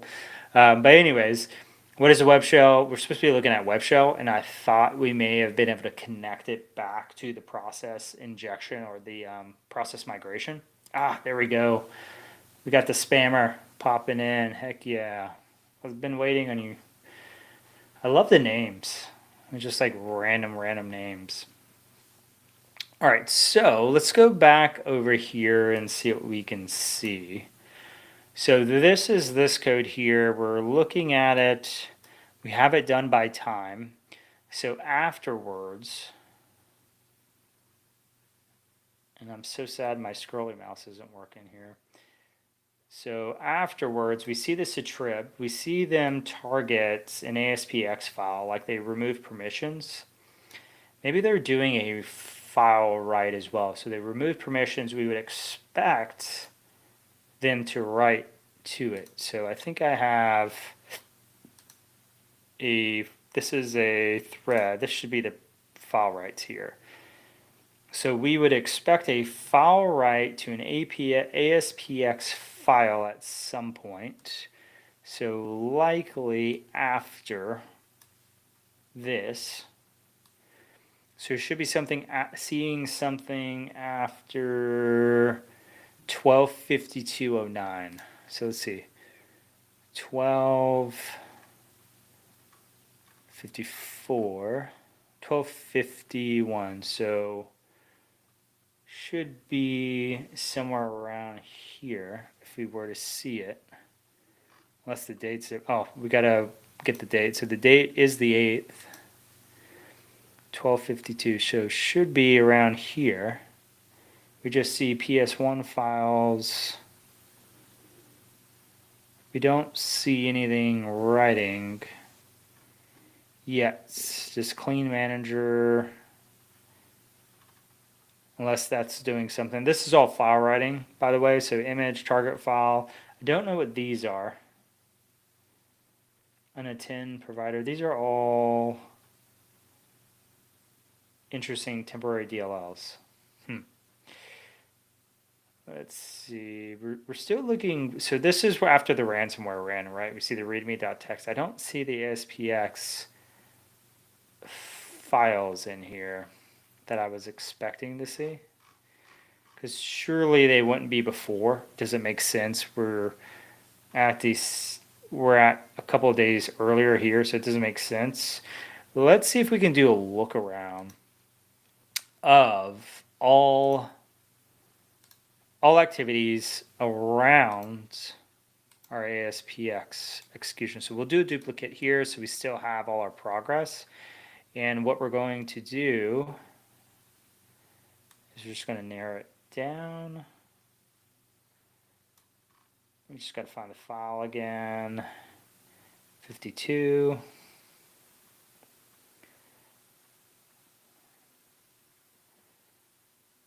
Here it is right here. And we just need to do a 5-second, probably.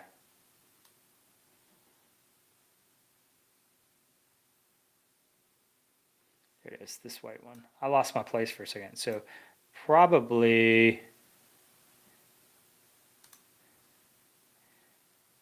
5-second. Let's see how we got only 2 here. So what we're going to do is we're just going to do a star. Let's look at the time range 09. Let's open this up by just a hair. Let's do 05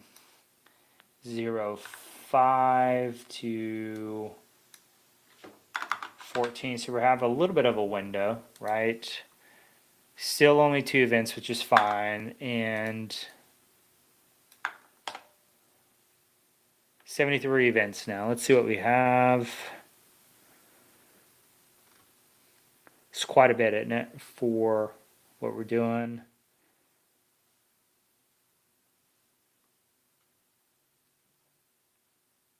So what we're expecting, what I'm expecting right when I'm looking at this is I'm expecting to see some kind of indication that they did something to that ASPX file. Because our question is, what is the web shell, the exploit deployed to the system? So we should be seeing a file write of some sort and maybe a process create after it's executed. Because in order to get the shell to work, it has to be executed in some way.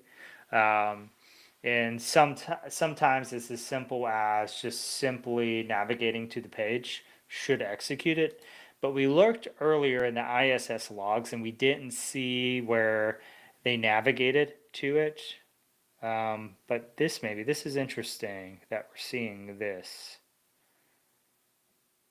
at slash PowerShell. This is a little bit bizarre.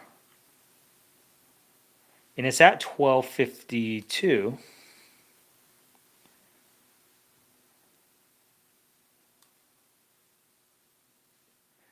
$1252.09, 1252.11. So we do see some interesting information here. And it's a post request. I don't understand what this PowerShell stuff is here. But let's see what else is going on here. So we looked at ASPX, the ISS logs, there's a ton of them because just about everything's ASPX, so it doesn't particularly help us. I don't think PHP is going to be useful simply because this is an ASPX server, so I'd expect it to be an ASPX file. But we do see, well, we still see the 11 at 2 seconds later. We do see a similar usage. So the usage doesn't change. I would expect the usage to change if there was exploitation. Let's open this up to 50. And I'm really curious. So this is 4624. This is authentication logs. I don't know what a 34 is or 48. Let's see if we log in with explicit credentials. So I don't really want, or I don't necessarily care about authentication logs at this point. 5207, so this is roughly around the time. I just don't see anything out of the ordinary except for this weird slash PowerShell stuff here. Unless there's additional arguments. It's a, what is this? This is a GET request. So that's it. Everything would be there. If it was a post request, we would see stuff in the body as well. It's a pretty interesting one. Oh, let's see.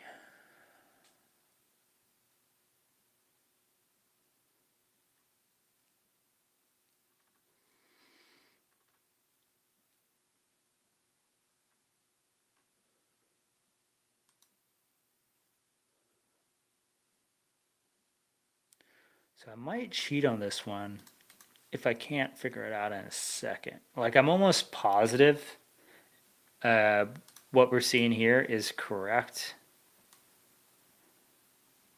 Almost positive. But I don't see them writing to this at all. Let's just do a blanket search for this.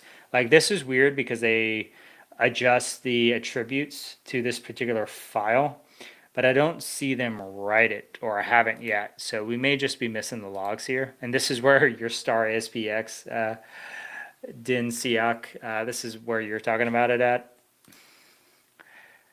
So we did do it. We'll just keyword search it and see if it comes up. Let's see if we got anything else. Okay, so there are 6 here. This is the one we saw. This is a post request to this one. Let's see if it shows us any of the body content. Doesn't show us anything else. Unhandled exception. So there is an error.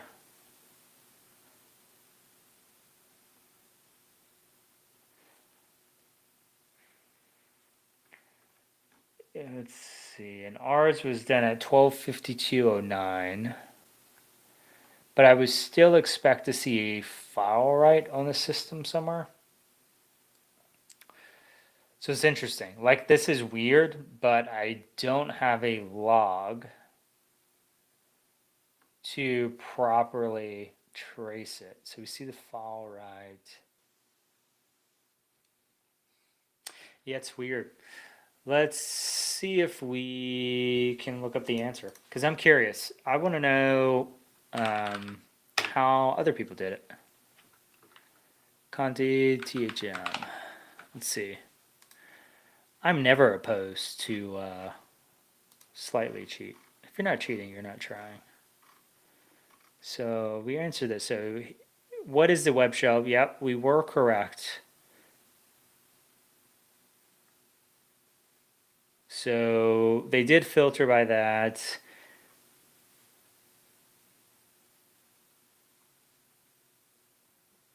Under the CSURI stem, an interesting field.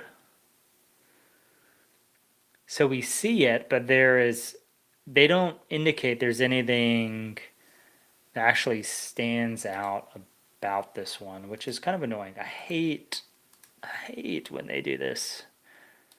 It drives me nuts. I want to know how they logically got to the answer. Because, and this is something I encourage everyone to do, right? If you can't think logically through the answer, then you're not going to be able to recreate whatever it is you did.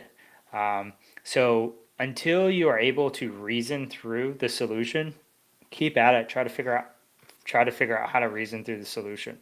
And this is something I did early in my time as a pen tester, like growing and learning, was that I made sure I could come to the same conclusion at a later time if I were by myself, right?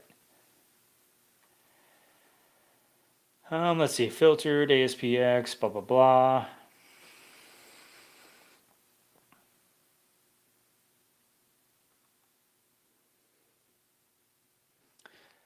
So it's saying there were actually some, so there's some exploits. So there may be an exploit that presents this way. So this may be why it's not making sense. There's a specific way the exploit works. So let's see if we can read about the exploit here that Conti utilized. I haven't researched Conti myself, so this will be a new one for me. I've done some of the other ones, so Lockbed, I've done Clop. Both of those I've researched really heavily, and I've actually created my own variations of their ransomware. But Conti, I have not done. I think is a little bit older of a group, and that's probably why. Who is Conti?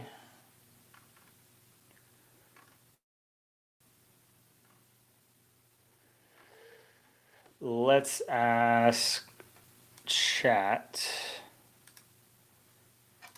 Let's see, what exploits did Conti utilize?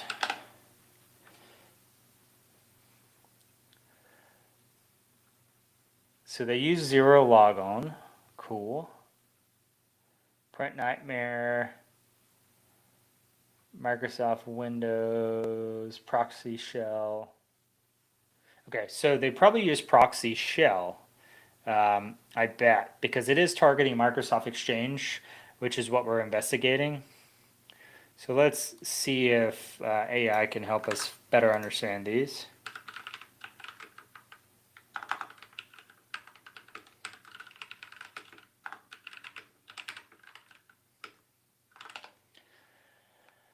And this is the funny thing, right? If you're ever in a SOC, right, and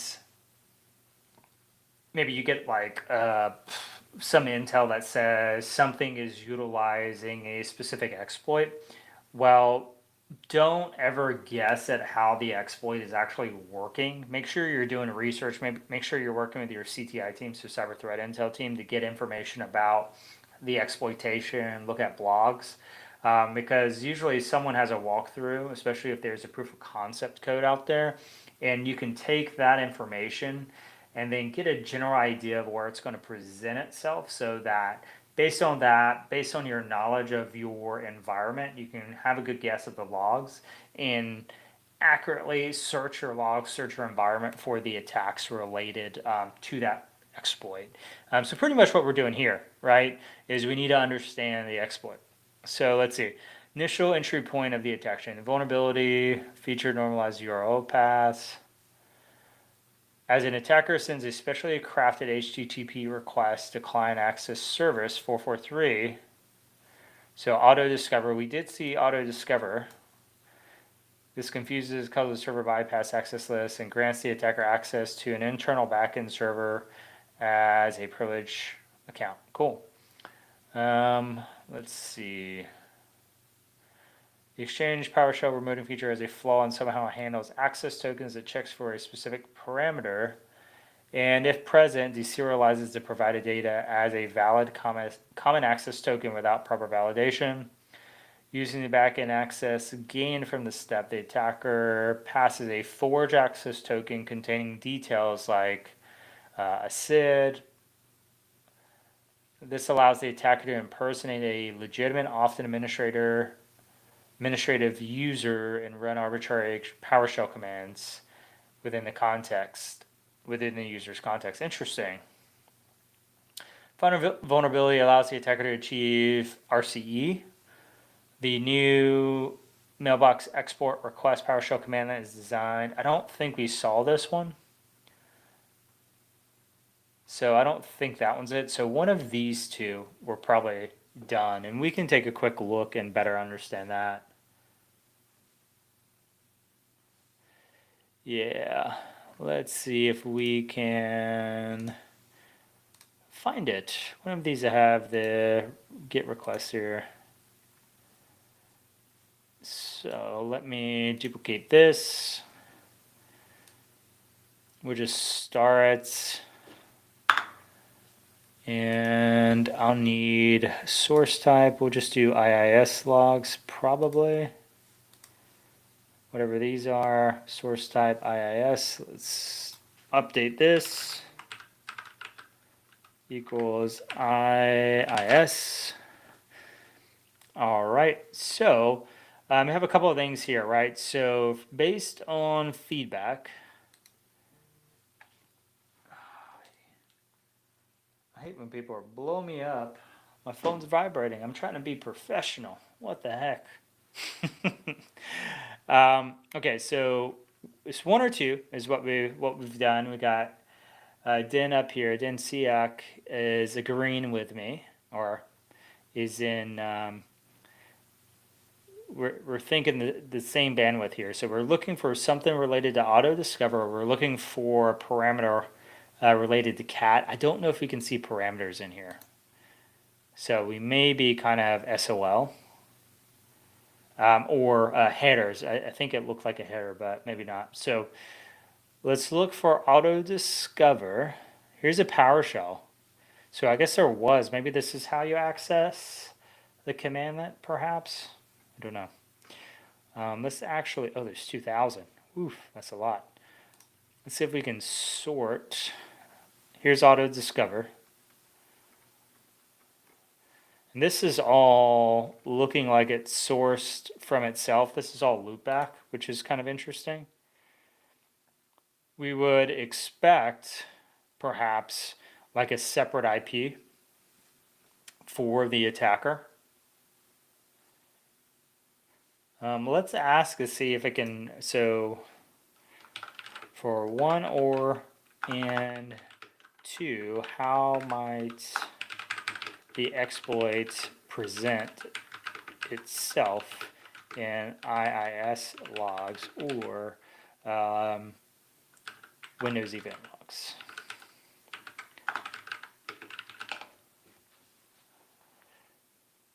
Yeah, I could do unique. We could also do a stats, so we could make it a little bit easier on ourselves.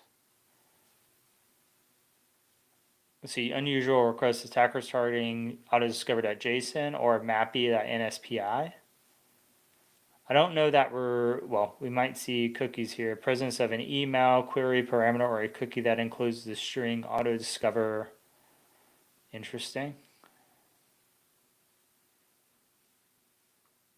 So we do see the PowerShell one, so that's kind of interesting. Example of a suspicious entry. Cool. We did see this. We did see something very interesting.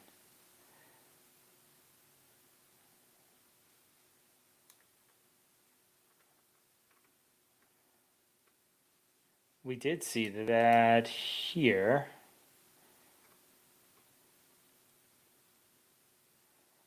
Maybe not the health box. And also, are you in there? Are you trying the stats? Because I was concerned about doing stats because of the GUIDs are pretty unique, which makes it very difficult to do unique because they're all unique.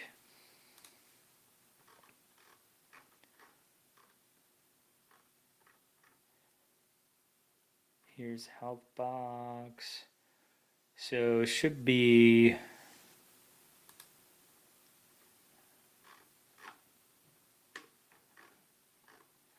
don't think that's one of them.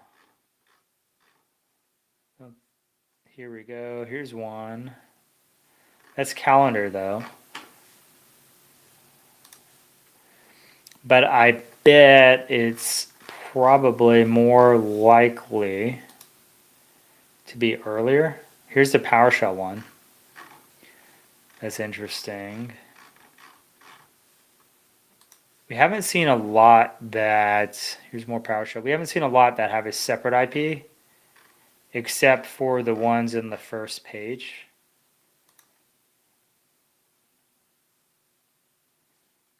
RPC proxy.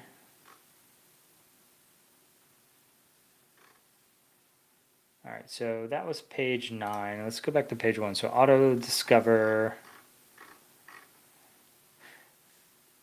This is a redirect.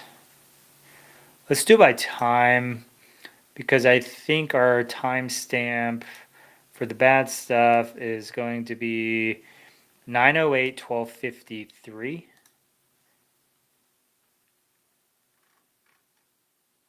And let's see if we can get there. 9/08/1253. So we should see the exploitation obviously occur before the hands-on keyboard stuff takes effect. So this is another reason why we think about stuff logically, because there's no way that they could be performing all this stuff unless they're hands-on keyboard at this point. So like this right here. So 12:59:08, 12:59:08. So we should see maybe, so right here. So this is when they're doing hands-on keyboard. So all this stuff beforehand potentially would be the exploits, if that's how they got in.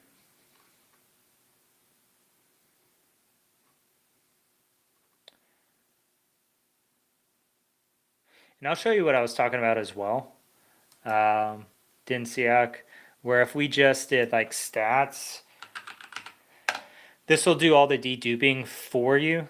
We just have to, wouldn't have time. And we probably have to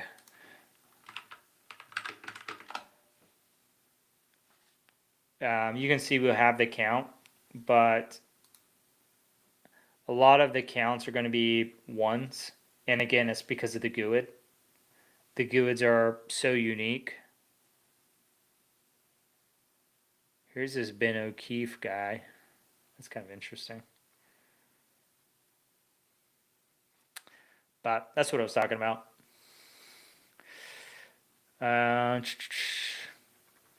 This is the fun part. This is what I enjoyed the most when I worked in the SOC and I was a kind of a R&D guy, was looking at the attacks and seeing how we could identify them in the logs or in our current tool stack. This is the fun part. This is what I think, like when I think of how would you have a lot of fun in a SOC, this is how you would do it. You know, bust through the tier 1, tier 2 roles, then get into a senior role to start doing R&D, and you're going to have a blast. Yeah, no worries. I'm still trying to understand how the exploit presents itself because I haven't identified it yet. We kind of know the rough area, but I haven't seen it yet. Or maybe they're just asking it weird. We're saying, what is the web shell the exploit deployed on the system?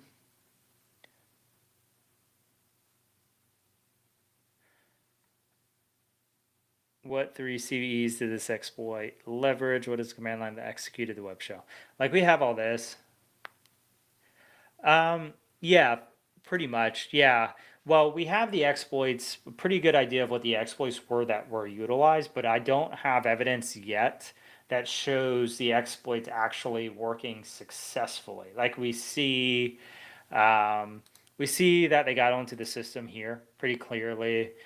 We see this is the ransomware actually being executed. We see all these file rights as well. We see them creating a new user. We see all these things, but we don't see how they got onto the system. Like, we're pretty sure it's with the exploits, but we don't have logs to prove that this type of exploit occurred. We could. I don't actually have a malicious source IP yet, but we could work on that. That is a good suggestion. Let's adjust to event code 3. And let's see, 1259 should be what we're looking for. We should see a process related. We actually also need to update our table to do destination IP. I don't know if any of that's correct. We'll look at it. Destination IP. Probably won't source IP. And you can't ever trust these. Network locks suck. There's so many false positives. So bad. And source IP there. So I like to do them in order. So I'll do source IP first. Don't know that I care about the port, but I do care about the process ID.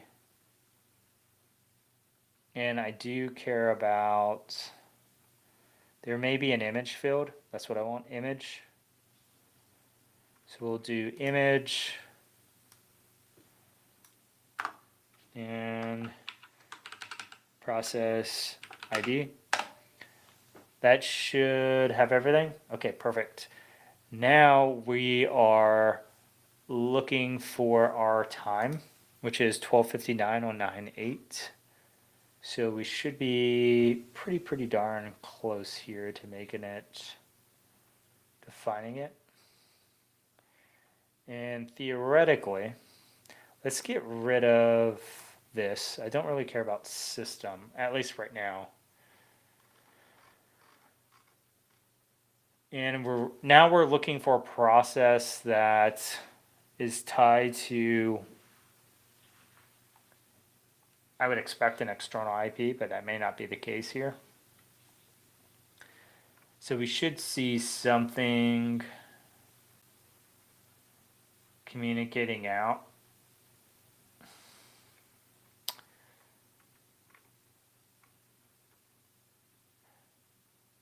Let's see. Here we go. So this would be interesting here. So this was a pretty good suggestion. So source and destination are the same here, but 1004 would be different. So we could take this IP potentially and adjust this to say SIP equals this. And it didn't work. Womp womp. Let's just do it in quotes and see. Didn't work. So that didn't work. Sad face.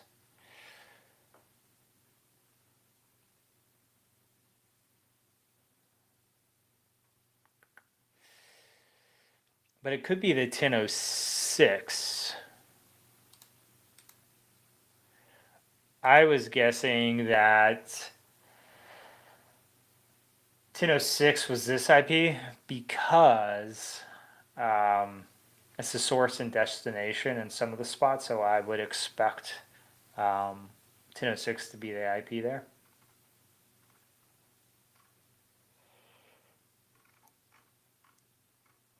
Ooh.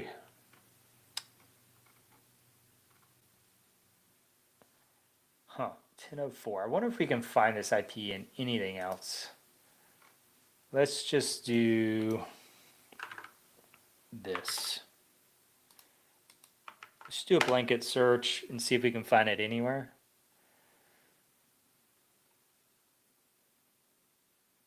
Yeah, that's what I was saying. 1006 was the host because it's the same. Um, it can serve it to itself, which would make sense why it's in the log twice. That's why I was thinking 1004 had to be the malicious user because it's in the ransomware piece here. Because this is the ransomware executing cmd.exe. Let's see if it pops up. Let's see how many logs. We have 59 logs. What kind of logs are these?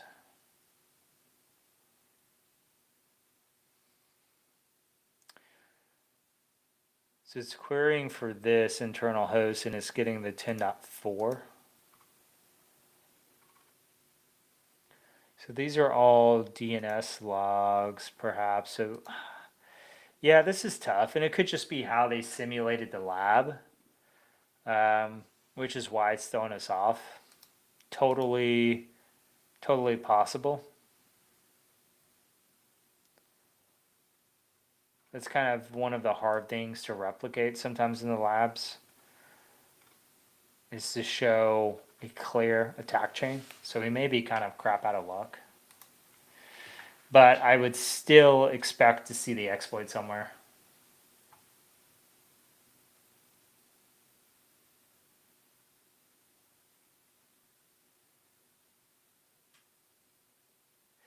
So the beginning of your, so let me post this to the screen. So Din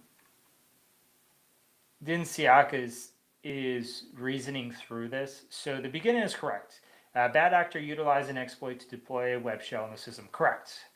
And it ran some malware afterwards. Correct. Is there any proof that the reverse shell was deployed on the system? That is what we're looking for. And so theoretically, right, with most web shells, you have, if you're utilizing the web shell, you have to submit a request to the web server. That request should show up in the IIS logs, in this case, the web server logs, right? And that's what I'm looking for. But even the exploit, so the exploit is targeting a web service, therefore should present somewhere in the web server logs themselves. So one, we should be seeing if there are commands being issued, we should see them in the IIS logs. We should also see the exploit in the IIS logs. And that's what we're looking for. And it doesn't really matter if it's encrypted. We should be seeing some sort of evidence that it was occurring. So whether that's a communication via IP or what, we should see something. But with the interaction with the web service, we should see something that clearly indicates that that an exploit has occurred. And the problem is, I just don't know what the exploitation looks like. And so that's what I'm trying to figure out. I think this is what they were talking about right here. Look at this. Billy O'Keefe, XRPS cat. So this is that exploit it was talking about here. Auto discover, blah, blah, blah. Up here somewhere. Yeah, that's what I was saying. I think he was saying that it was this. So elevation and privilege. That's what I was looking for. I was just scanning and I'm blinded because I just been looking at this for however long. What are you gonna do? Now, where the hell was I? Was this the one? Oh, here it is. So this may be the exploit. So this, I was thinking might have been a command before, but I don't think it is. I think this is the arbitrary token that was generated. So the whatever access token. So this may be it. And there are two users here. Billy O'Keefe. No, there's the same one, actually.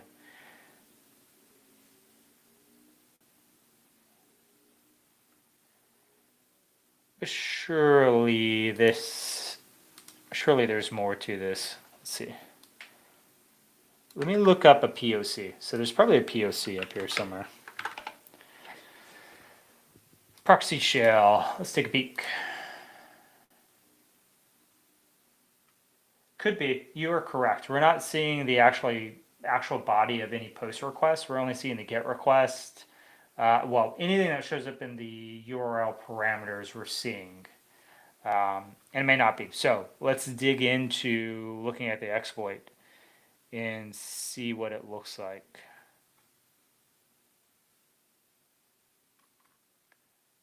Cybersecurity updates, prior research. I'm trying to find where we actually see the commands being issued. Oh, Orange Side. Oh, such a good researcher. If you haven't read any of their stuff, they do some really, really good stuff.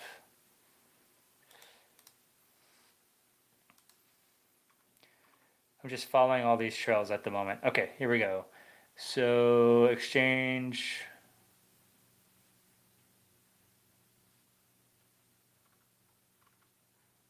I'll probably need to extend my time again. Darn it.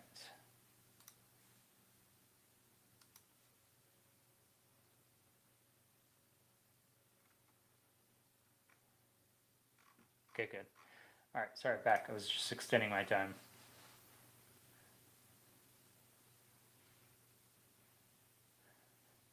Yeah, who knows what they have here. But we should at least see something, I think.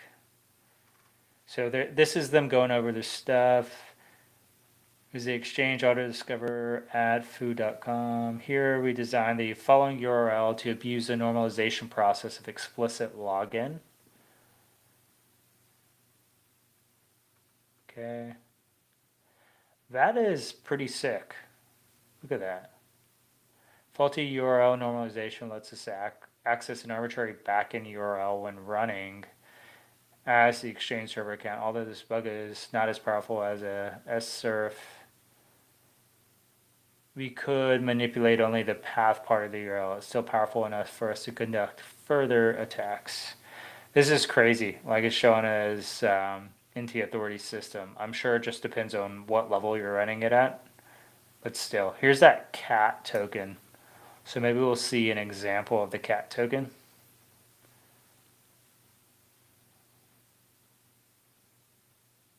Last part, exploit trains to find a post RCE. Export, which exports a user's mailbox to a specified path.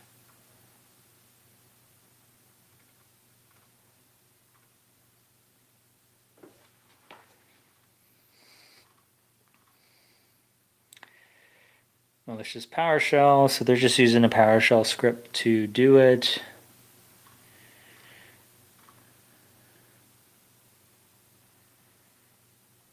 I was hoping to see the actual, all of the requests for this. I don't see them yet.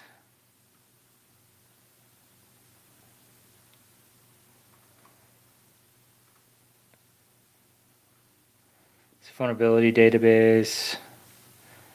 Is this the only ones here? Let's look at this one. Oh, or are they just the videos? That sucks. So this is your... Yeah, that's where I'm going to next for sure. I'm going to be hitting up the GitHub in a second.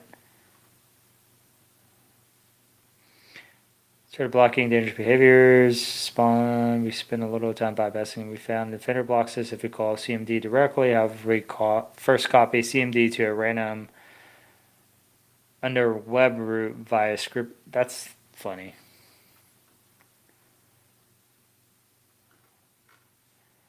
Okay. Let's take a look at it.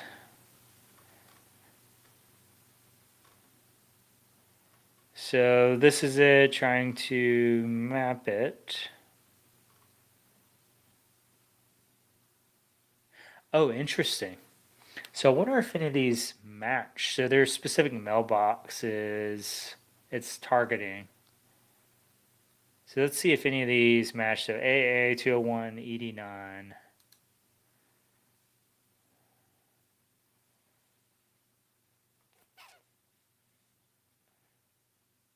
Unless this is it here.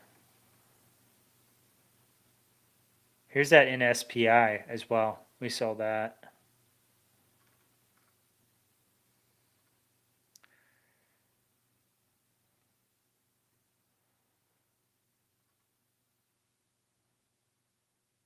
Oh, we don't have the time on this one. Did I stats it? I did stats. Let's go back to the table on this one. I want the times.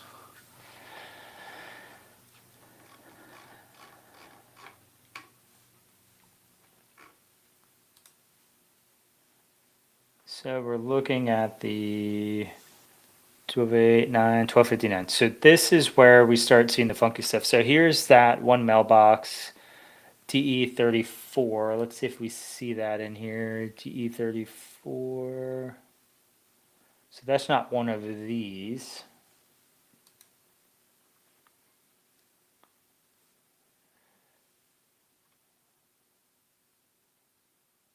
AE3B. Maybe. AE3B.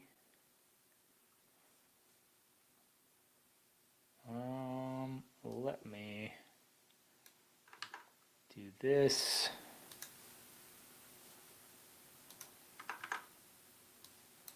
Then we'll do this. Bring it back up here. Move it over here. Now I can. Oh, I thought I was going to be able to scroll it. Dang it.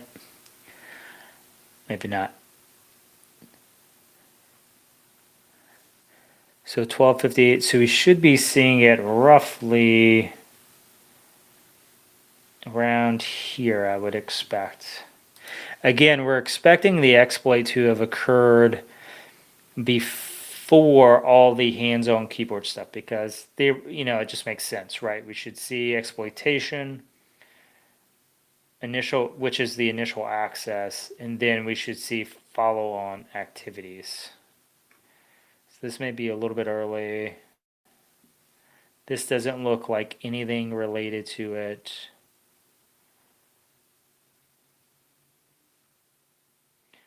This is where we start seeing the DE34. This is like right-ish before.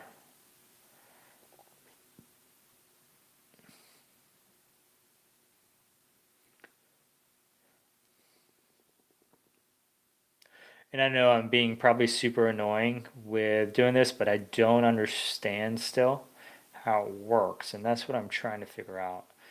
And I promise, as soon as I make it make sense to me, I will make it make sense to you.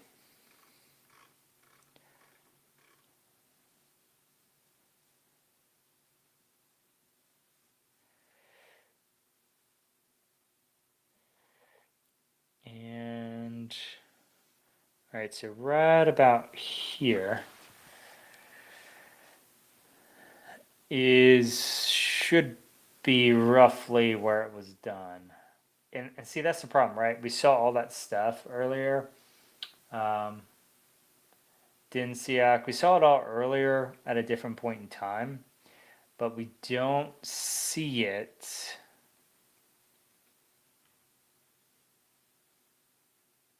before the activity we're investigating, which is the problem. And that's why it's not sitting well with me, is because it just doesn't make sense that it's not coinciding with the attacks we're investigating. Because I think what we should be seeing is we probably, get off here, we should be seeing, what's on the saying, event log, this is 11. We need ones. That's 3s, 8s, IIS, IIS, IIS. Trying to find all my dang logs now. All right, so here we go. So this is the attribute. So this may be part of the exploit. This is at least the shell that everyone is saying.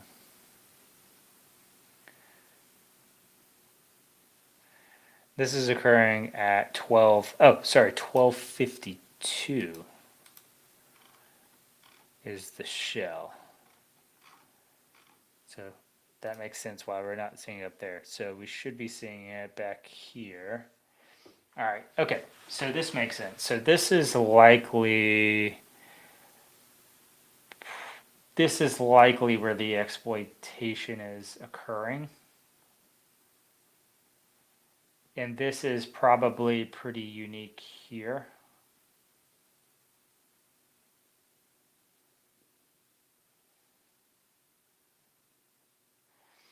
And I bet if we looked it up, this is unique how they're calling the system itself. And of course we have all this as well that is unique here.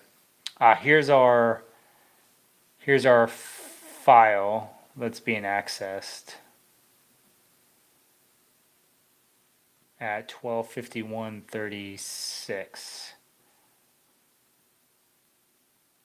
And then its privileges are changed at 52:09.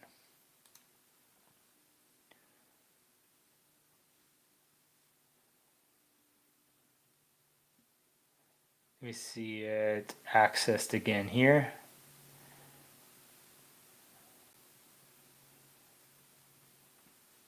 And here.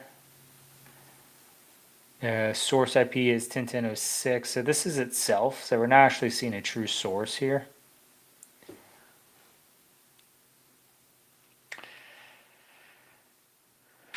This makes me feel a little bit better, but it's kind of odd that we keep seeing this again and again and again. I would have expected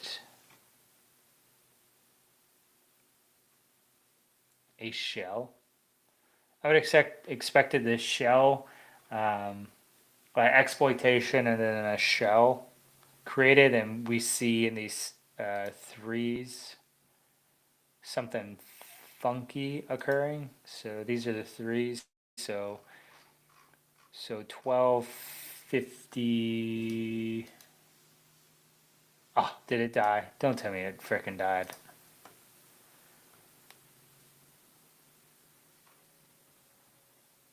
Okay, it's still going. I thought it died.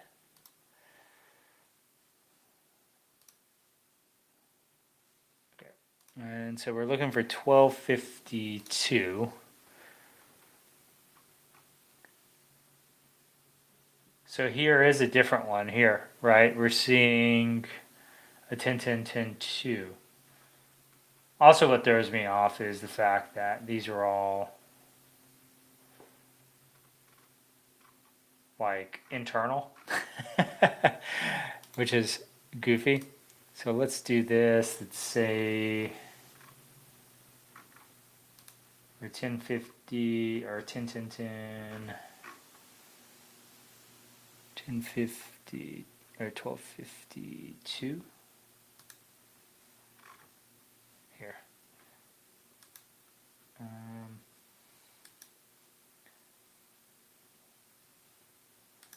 This. So we only have one event, really.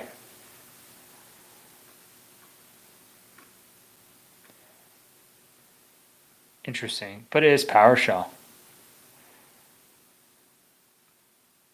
Huh, okay. Alrighty.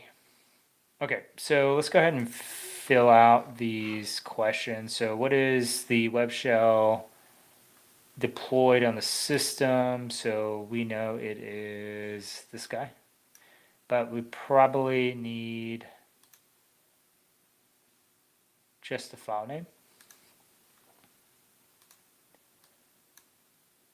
So we'll take that. I this is it. What is the command line that executed the web shell? So I believe this is this one that they're looking for.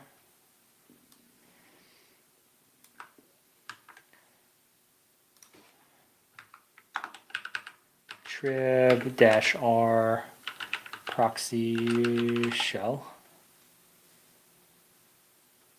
So it's interesting that nothing else shows the trib being utilized. This phrasing also confused me. What is the command line that executed this web shell? So this command is correct, but what's weird is it just shows it as write privileges. So maybe it was allowing it to be read from the internet, which would give them access. That could be it. But I don't know that we saw a file write to that. So these are the file writes. We should have seen that somewhere over here.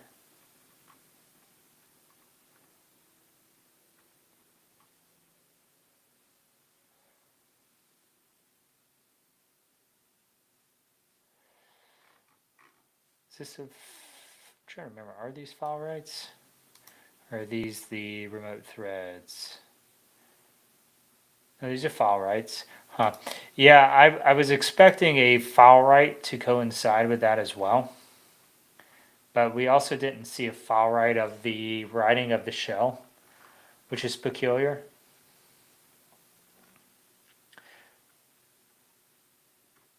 But it's just me. And this is also the fun part, right? Where you're analyzing it.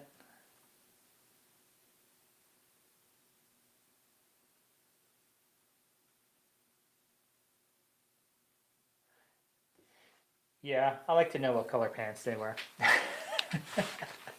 Actually, I don't know what. I don't know what the attacker's IP is. They are all internal, which is throwing me off. It'd be very clear if they weren't external. So, like, I'm guessing this is it. Like, this is them accessing this. But the source IP is itself. Doesn't help. And then we see what we think is the exploitation. It's still 10.10.6. So it's the way it's being performed is throwing me off. I don't know. And that's also what's killing me is I don't understand, based on the way the logs are, how to identify the attacker because we're not seeing a true external one. Yeah, and it is the quirks of it, and it messes me up. I mean, I doubt this is it. It could be, but I doubt it. Yeah, quirks. What are you going to do? That's kind of the downside if you don't build the CTFs and labs right. It really throws off your intuition you're trying to develop as a SOC analyst, anyways. If you're doing this. Let's see if our exploits were correct for this one, because we actually did pull the answers on this one. Let's see what they were. So we 0796. Let's get rid of that. Get rid of that. Get rid of that. And I'm going to get rid of that one.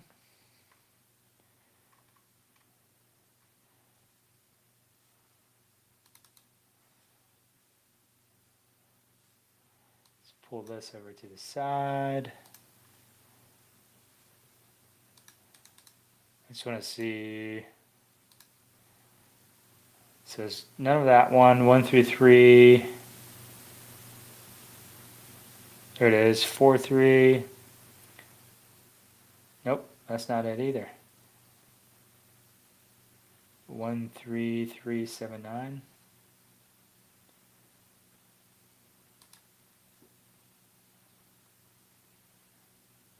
I was expecting them to be these, but they're not. So we were actually investigating the wrong one, so it lied to us. Let's go look these up. So we probably looked up the wrong chain. Chat or AI lied to us. Womp womp. So let's see if we can find a POC for this one. So this is probably why it wasn't lining up appropriately. Is this right? So this might have what we're looking for. Offsets.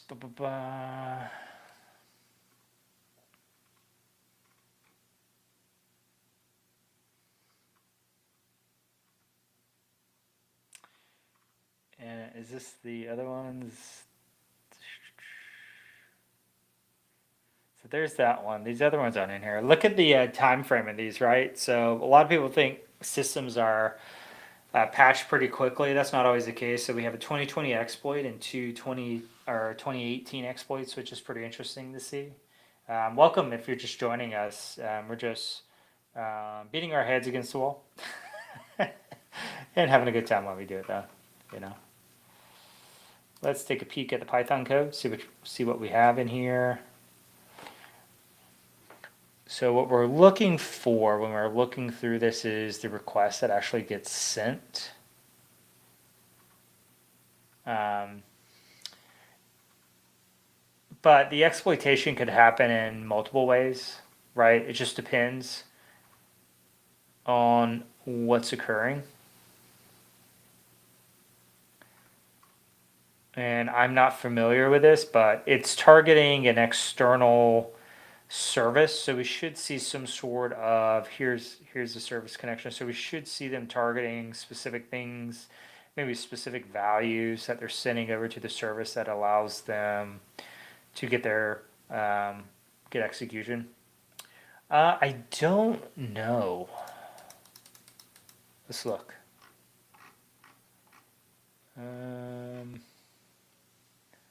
Saved room. I don't think it says it's free.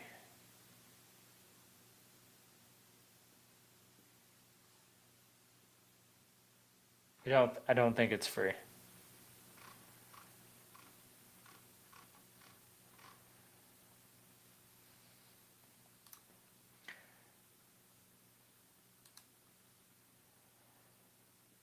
So we're looking, so here's the stuff. And what's funny with a lot of service ones, especially like if you ever get into buffer overflows,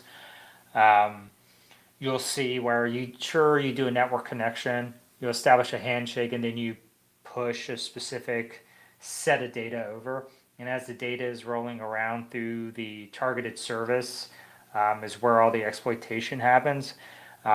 So with that in mind, if it's like actually targeting the service itself, we may not see anything to what my fellow traveler Densiak was talking about, where we may not see it because it's not in the actual request itself, like the web request. It could just be something else.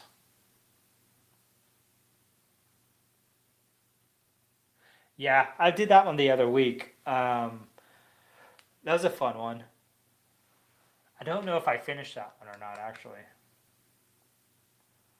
But yeah, that was a fun one. I did do one, a key pass one. I think it might have been the same one. And this looks like you are targeting like the memory.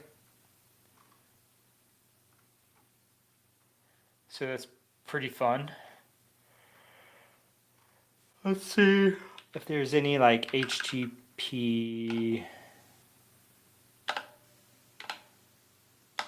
So it's not actually targeting any of those. Interesting.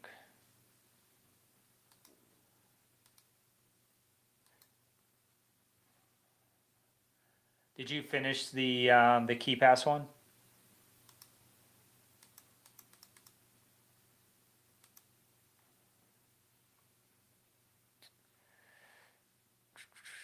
Okay, here we go. So I wonder what this one is.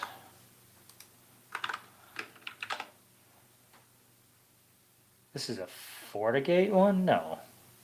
Is it really?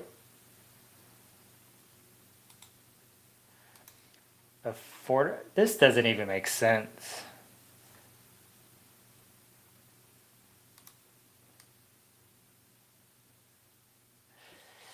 Yeah, and I think that's where I left off, where I got in. I was trying to brute force it, but I needed to use an exploit instead.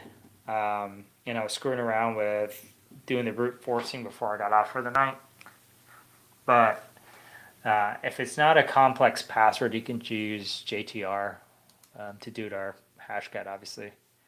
But yeah, I want to go back and finish that one. That was a cool one. So this is kind of a weird one too, because I don't think we saw anything related to networking equipment on here. So this is weird. I think this might be a case where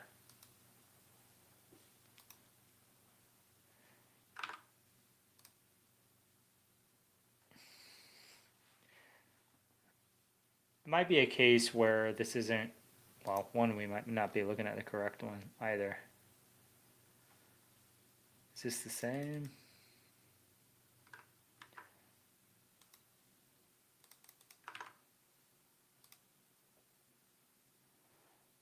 Oh, so I think this one was just the question was asked funky,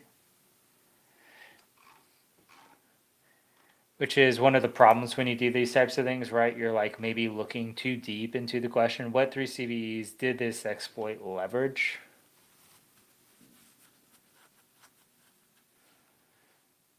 So it's whatever. Cool. So welcome. If you're just joining us, make sure to subscribe if you're not already. We hop on here most Thursdays. I haven't even drank my drink tonight. Warm apple juice. Warm beer. Yeah, go ahead and subscribe. We're usually hacking on THM, or we're helping people break into cybersecurity. We're answering questions. We're having fun. That's what we do on this channel. So yeah, do all the things. If you have any questions, feel free to drop them in chat. We're kind of on the tail end of it, just having some fun hanging out at this point. But yeah, happy to answer any questions you have. If we want to dig into anything in the last 20-ish minutes, we can do that as well. I am going to roam around here while we chat because it's kind of interesting. I've never seen those things pop up. That's new to me.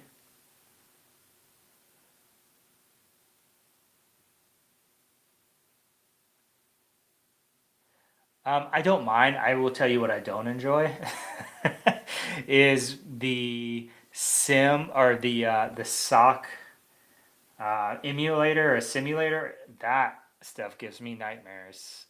I don't want to do it. I don't mind doing this. I like doing this because I don't get to do it at work anymore. I just hang out and watch other people do it. Since I'm a manager now, so it's not as fun. So I like getting my hands dirty and doing the stuff I actually enjoy doing, and I do enjoy looking at a sim.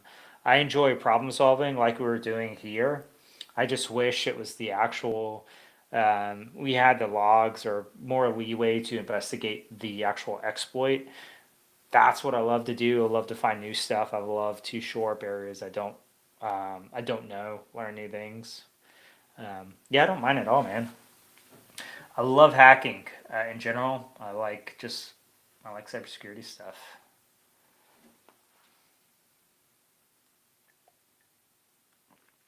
Do you enjoy coming home and hacking on a computer doing pen testing stuff after a full day at work?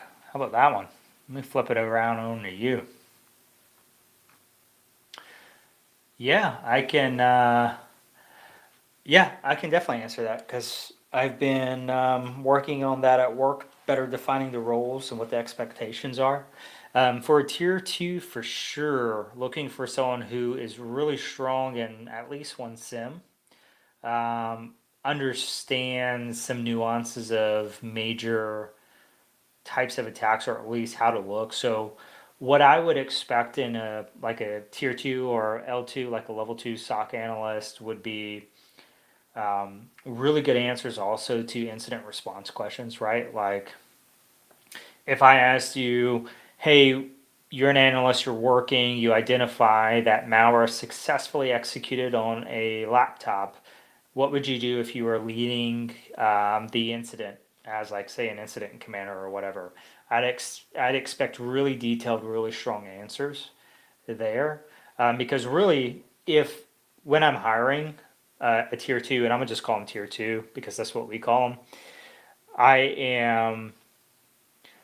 Yeah, I'll hit you up in a second. I'll answer that question. What I'm looking for is someone that I can throw in, and they're pretty much ready to go in the environment, and they can start taking on a leadership role pretty quick in terms of, guiding more junior analysts, helping build out things, taking on projects to improve our processes. That's what I'm looking for.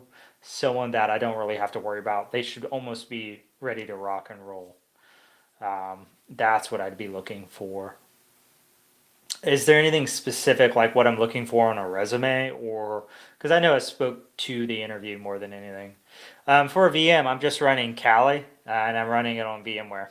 Pretty simple setup. Feel free to dig in and ask some more as well. Roth, I'll just shorten your name.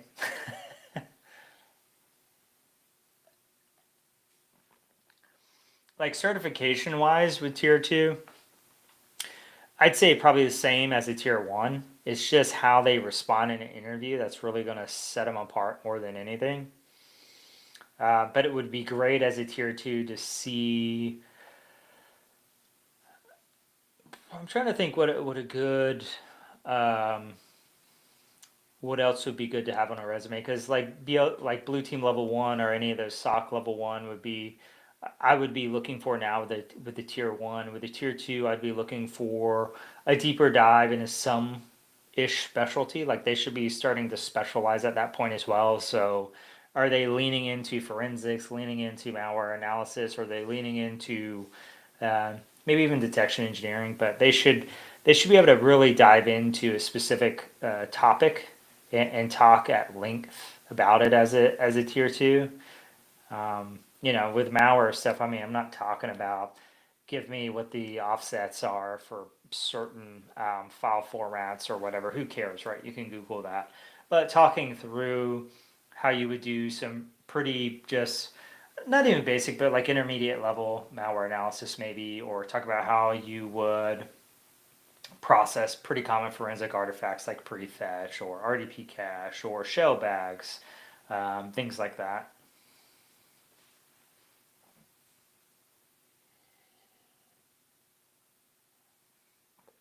Shoot, I'm having enough time just finding tier one analysts these days. I'm finding like people with 15 years experience that can't answer like basic cybersecurity questions. It's rough. It's rough out there. It's rough out there for a manager.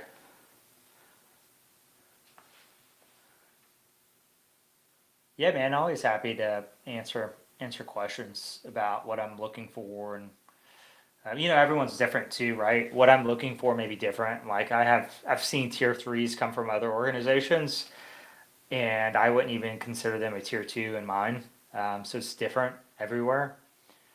Expectations are different everywhere.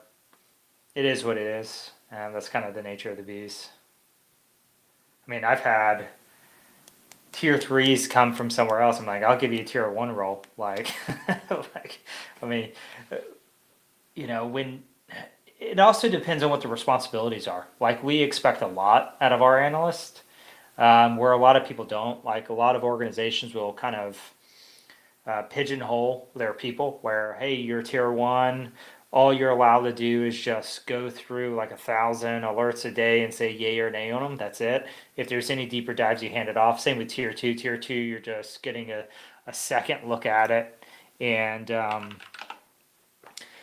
if there's any additional analysis, you hand it off. So hand it off to malware, hand it off to forensics, or send it to the client and the client does it.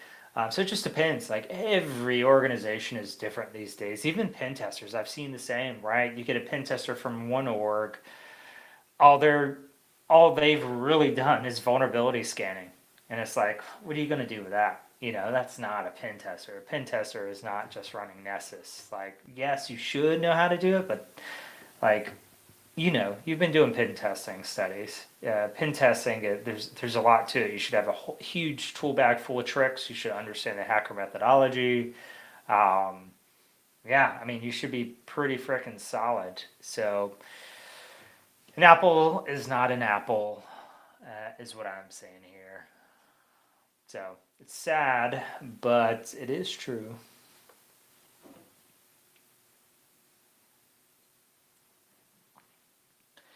Yeah, and let's see, what's another big thing I can complain about? People interviewing with a lot of certifications and a lot of certifications and not understanding the material.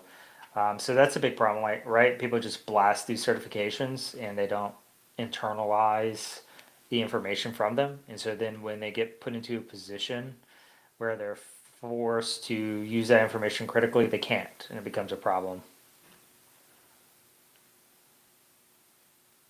Oh yeah, that's some fun stuff.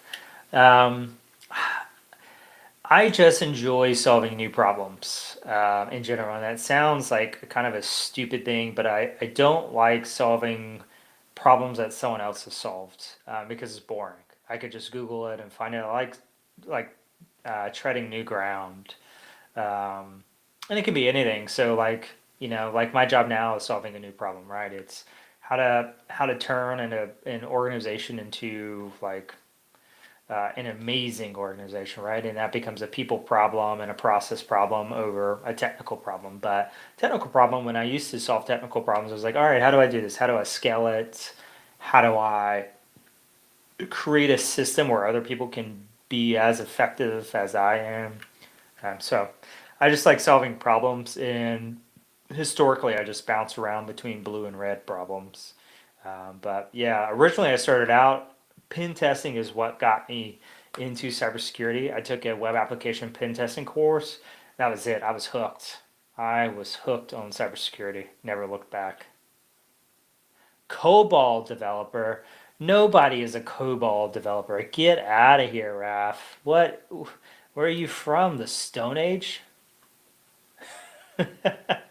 I haven't seen that in a long time. Let's see. I'll put this up so everyone can believe me, because we got some people on Twitch, some people on YouTube. Um, so transitioning to cybersecurity using HTTP, yeah, great. Thinking of grinding labs, CTFs, any tips? Yeah. I would also, for you, Rav, I would, if you don't know what specialty you want to go to, yeah, I'm sure a lot of banks still use that. A lot of them are on those old school infrastructure. They're scared to change it, so they might break their entire banking system if they change the underlying code. But yeah, if you haven't thought of a specialty, there's some really good stuff to walk you through what the specialties are. Because I would suggest focusing on that specialty. There's a lot of folks I've come across who just want to do it all, or they're hedging their bets, so they're kind of riding their fence and they're doing all the things. So they're doing engineering, they're doing SOC work, they're doing forensics, they're doing pen testing, and they're also looking for a job for multiple years and haven't found one. So if you can specialize, it'll help you get into a job a lot faster. Yeah, yeah. Specializing helps a lot. COBOL. I'm trying to think of what the other language is that a lot of the old systems are using. I know some hospitals are still using this one from the 70s. I forget what it's called. Yeah, I appreciate it, man. Appreciate it. Happy to answer any questions anytime. If you start getting stuck in a particular area or it's confusing, feel free to hop on here. Say, hey, man, can you walk through some of this stuff? I am confused. It's not Delphi. It's something else. Let's see. Old computer language. Mums. Mums is what it is, I think. Or MIMS.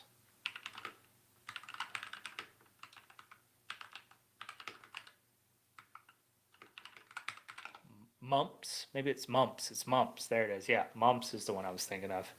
Yeah, that stuff is old school. 1966 is when it was designed.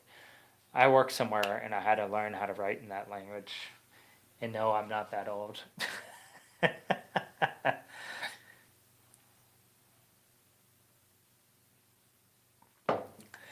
Not that old. Let's see. What is the? I wonder what the current, the oldest language still being utilized today. Oldest. Like, is anyone still using like the old like little things you stick in the computers? You know what I'm talking about with the holes in it?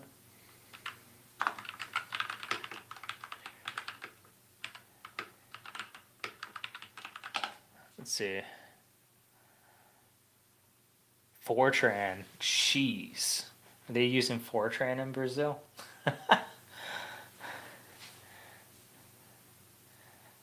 Jeez. There was another one that was like, I thought it was COBOL, where like hospitals or like data scientists were trying to find people who could do, or like these old systems in the cities were utilizing them and they just couldn't find people to do it. So people were going back to school to learn the language to fill these jobs, and they were paying crazy money for it too, because nobody was doing it. I thought it was COBOL. That's it. Programmer salary. Let's see. Oh, that's. I was expecting higher for like a rarely used one. Back in college, yeah. Wow. Old school. You're like a graybeard, man. Or gal, whichever. Like, I want to just call everyone guy. I mean, that's if we were gambling in Vegas, I would bet on those odds because we're like 90% male in cybersecurity. But it could be a woman, could be a gal. Yeah, I would definitely expect higher for a rare language like this, especially because there's a lot of places where cybersecurity is starting at this. Definitely starting higher than this, which is crazy. See what a Fortran programmer makes. What are we betting on, chat? How much do we think a Fortran developer makes? I'm gonna go with. It's gotta be like 100. It's gotta be six figures easy. It's an old language. Let's see. Here we go. What? This is wild. I would definitely expect it to be higher than that. That's a little bit insane to me. 25th percentile, 75th is only at 107. I just learned about what these 25th and 75th percentiles mean the other day at work talking with HR. Shout out HR. Thanks for teaching me stuff.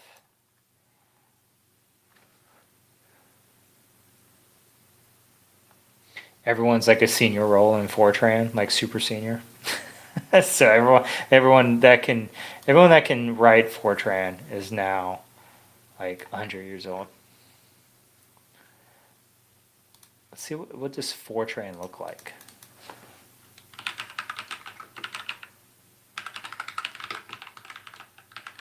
This is probably not object oriented. It's probably whatever the old school languages are that run sequentially. I bet. I don't know. It's just a guess. Oof. Wow, look at all that typing. I don't know, man. I've never run into it. Maybe. You'd expect academics to be cutting edge, or maybe not. I mean, I guess academics are like behind the power curve. Oh, would it be used for that? I thought they were using like big data or something, something that could process it a lot faster, like data anal, like Python. You could use pandas or R. I think they were using R for stuff, but I don't know. Let's see. Let's see what is Fortran used for.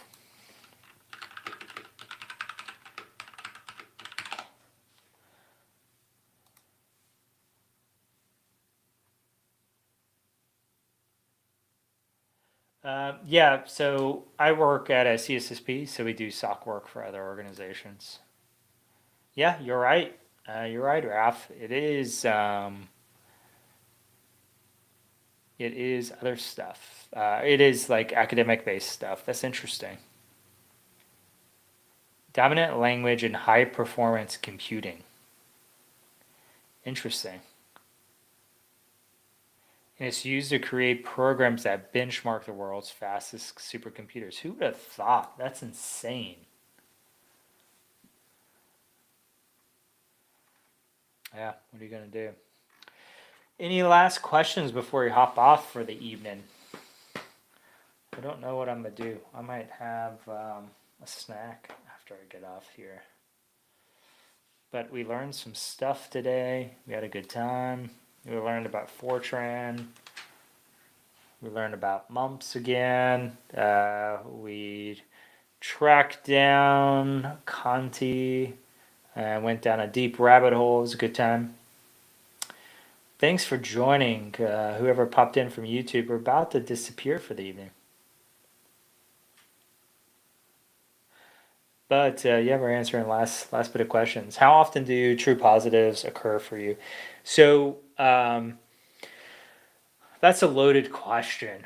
You will start a lot of proverbial bar fights with the true positives term. So true positives technically happen quite a bit, but a lot of times they're just anomalous. Like they're true, we caught what we were looking for. However, it's just not malicious, right? So it can still be a true positive without being malicious. Now, if we're talking about malicious stuff, I don't know, every once in a while, it doesn't happen very often, right? Which is a good thing, right? Because otherwise you'd be investigating stuff all the time. If you want to work a lot of really crazy stuff, go to work for an incident response focused company.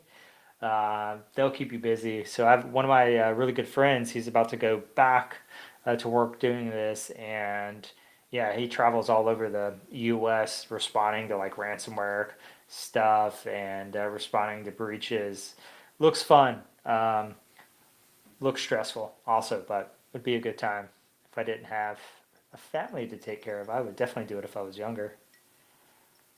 But yeah, so rare, which is good, but not as fun.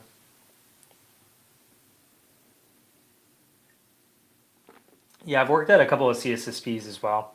It's pretty rare. The incident response organizations are the ones that really get into the fun stuff. So yeah, keep an eye out for those if you're interested in it. You might have to get a job at like a normal CSSP SOC before you get into one of those because they usually like some really fairly experienced people. You have to be pretty flexible too because you're doing a little bit of everything when you work at those type of orgs. So you could be doing evidence collection. You could be helping a little bit with the IT related stuff like getting things back up in order. You're there in front of the customer, so your soft skills really come in handy in those types of things. You're consulting in terms of recovery efforts, like what they should be doing, helping them implement additional measures in the future so that a reinfection doesn't occur. There's a lot to that types of role. If I was starting out the day, maybe I would lean more into that, but I enjoyed my first pen test role. It was a lot of fun as well.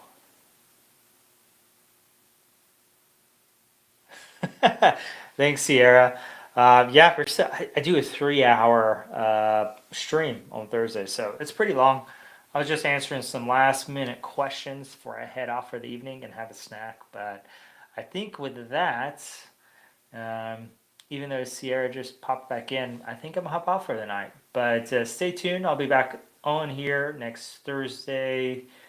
And yeah, we'll see what else we can dive into and what else we can learn in this fun world of cybersecurity. So until next time, bye everyone.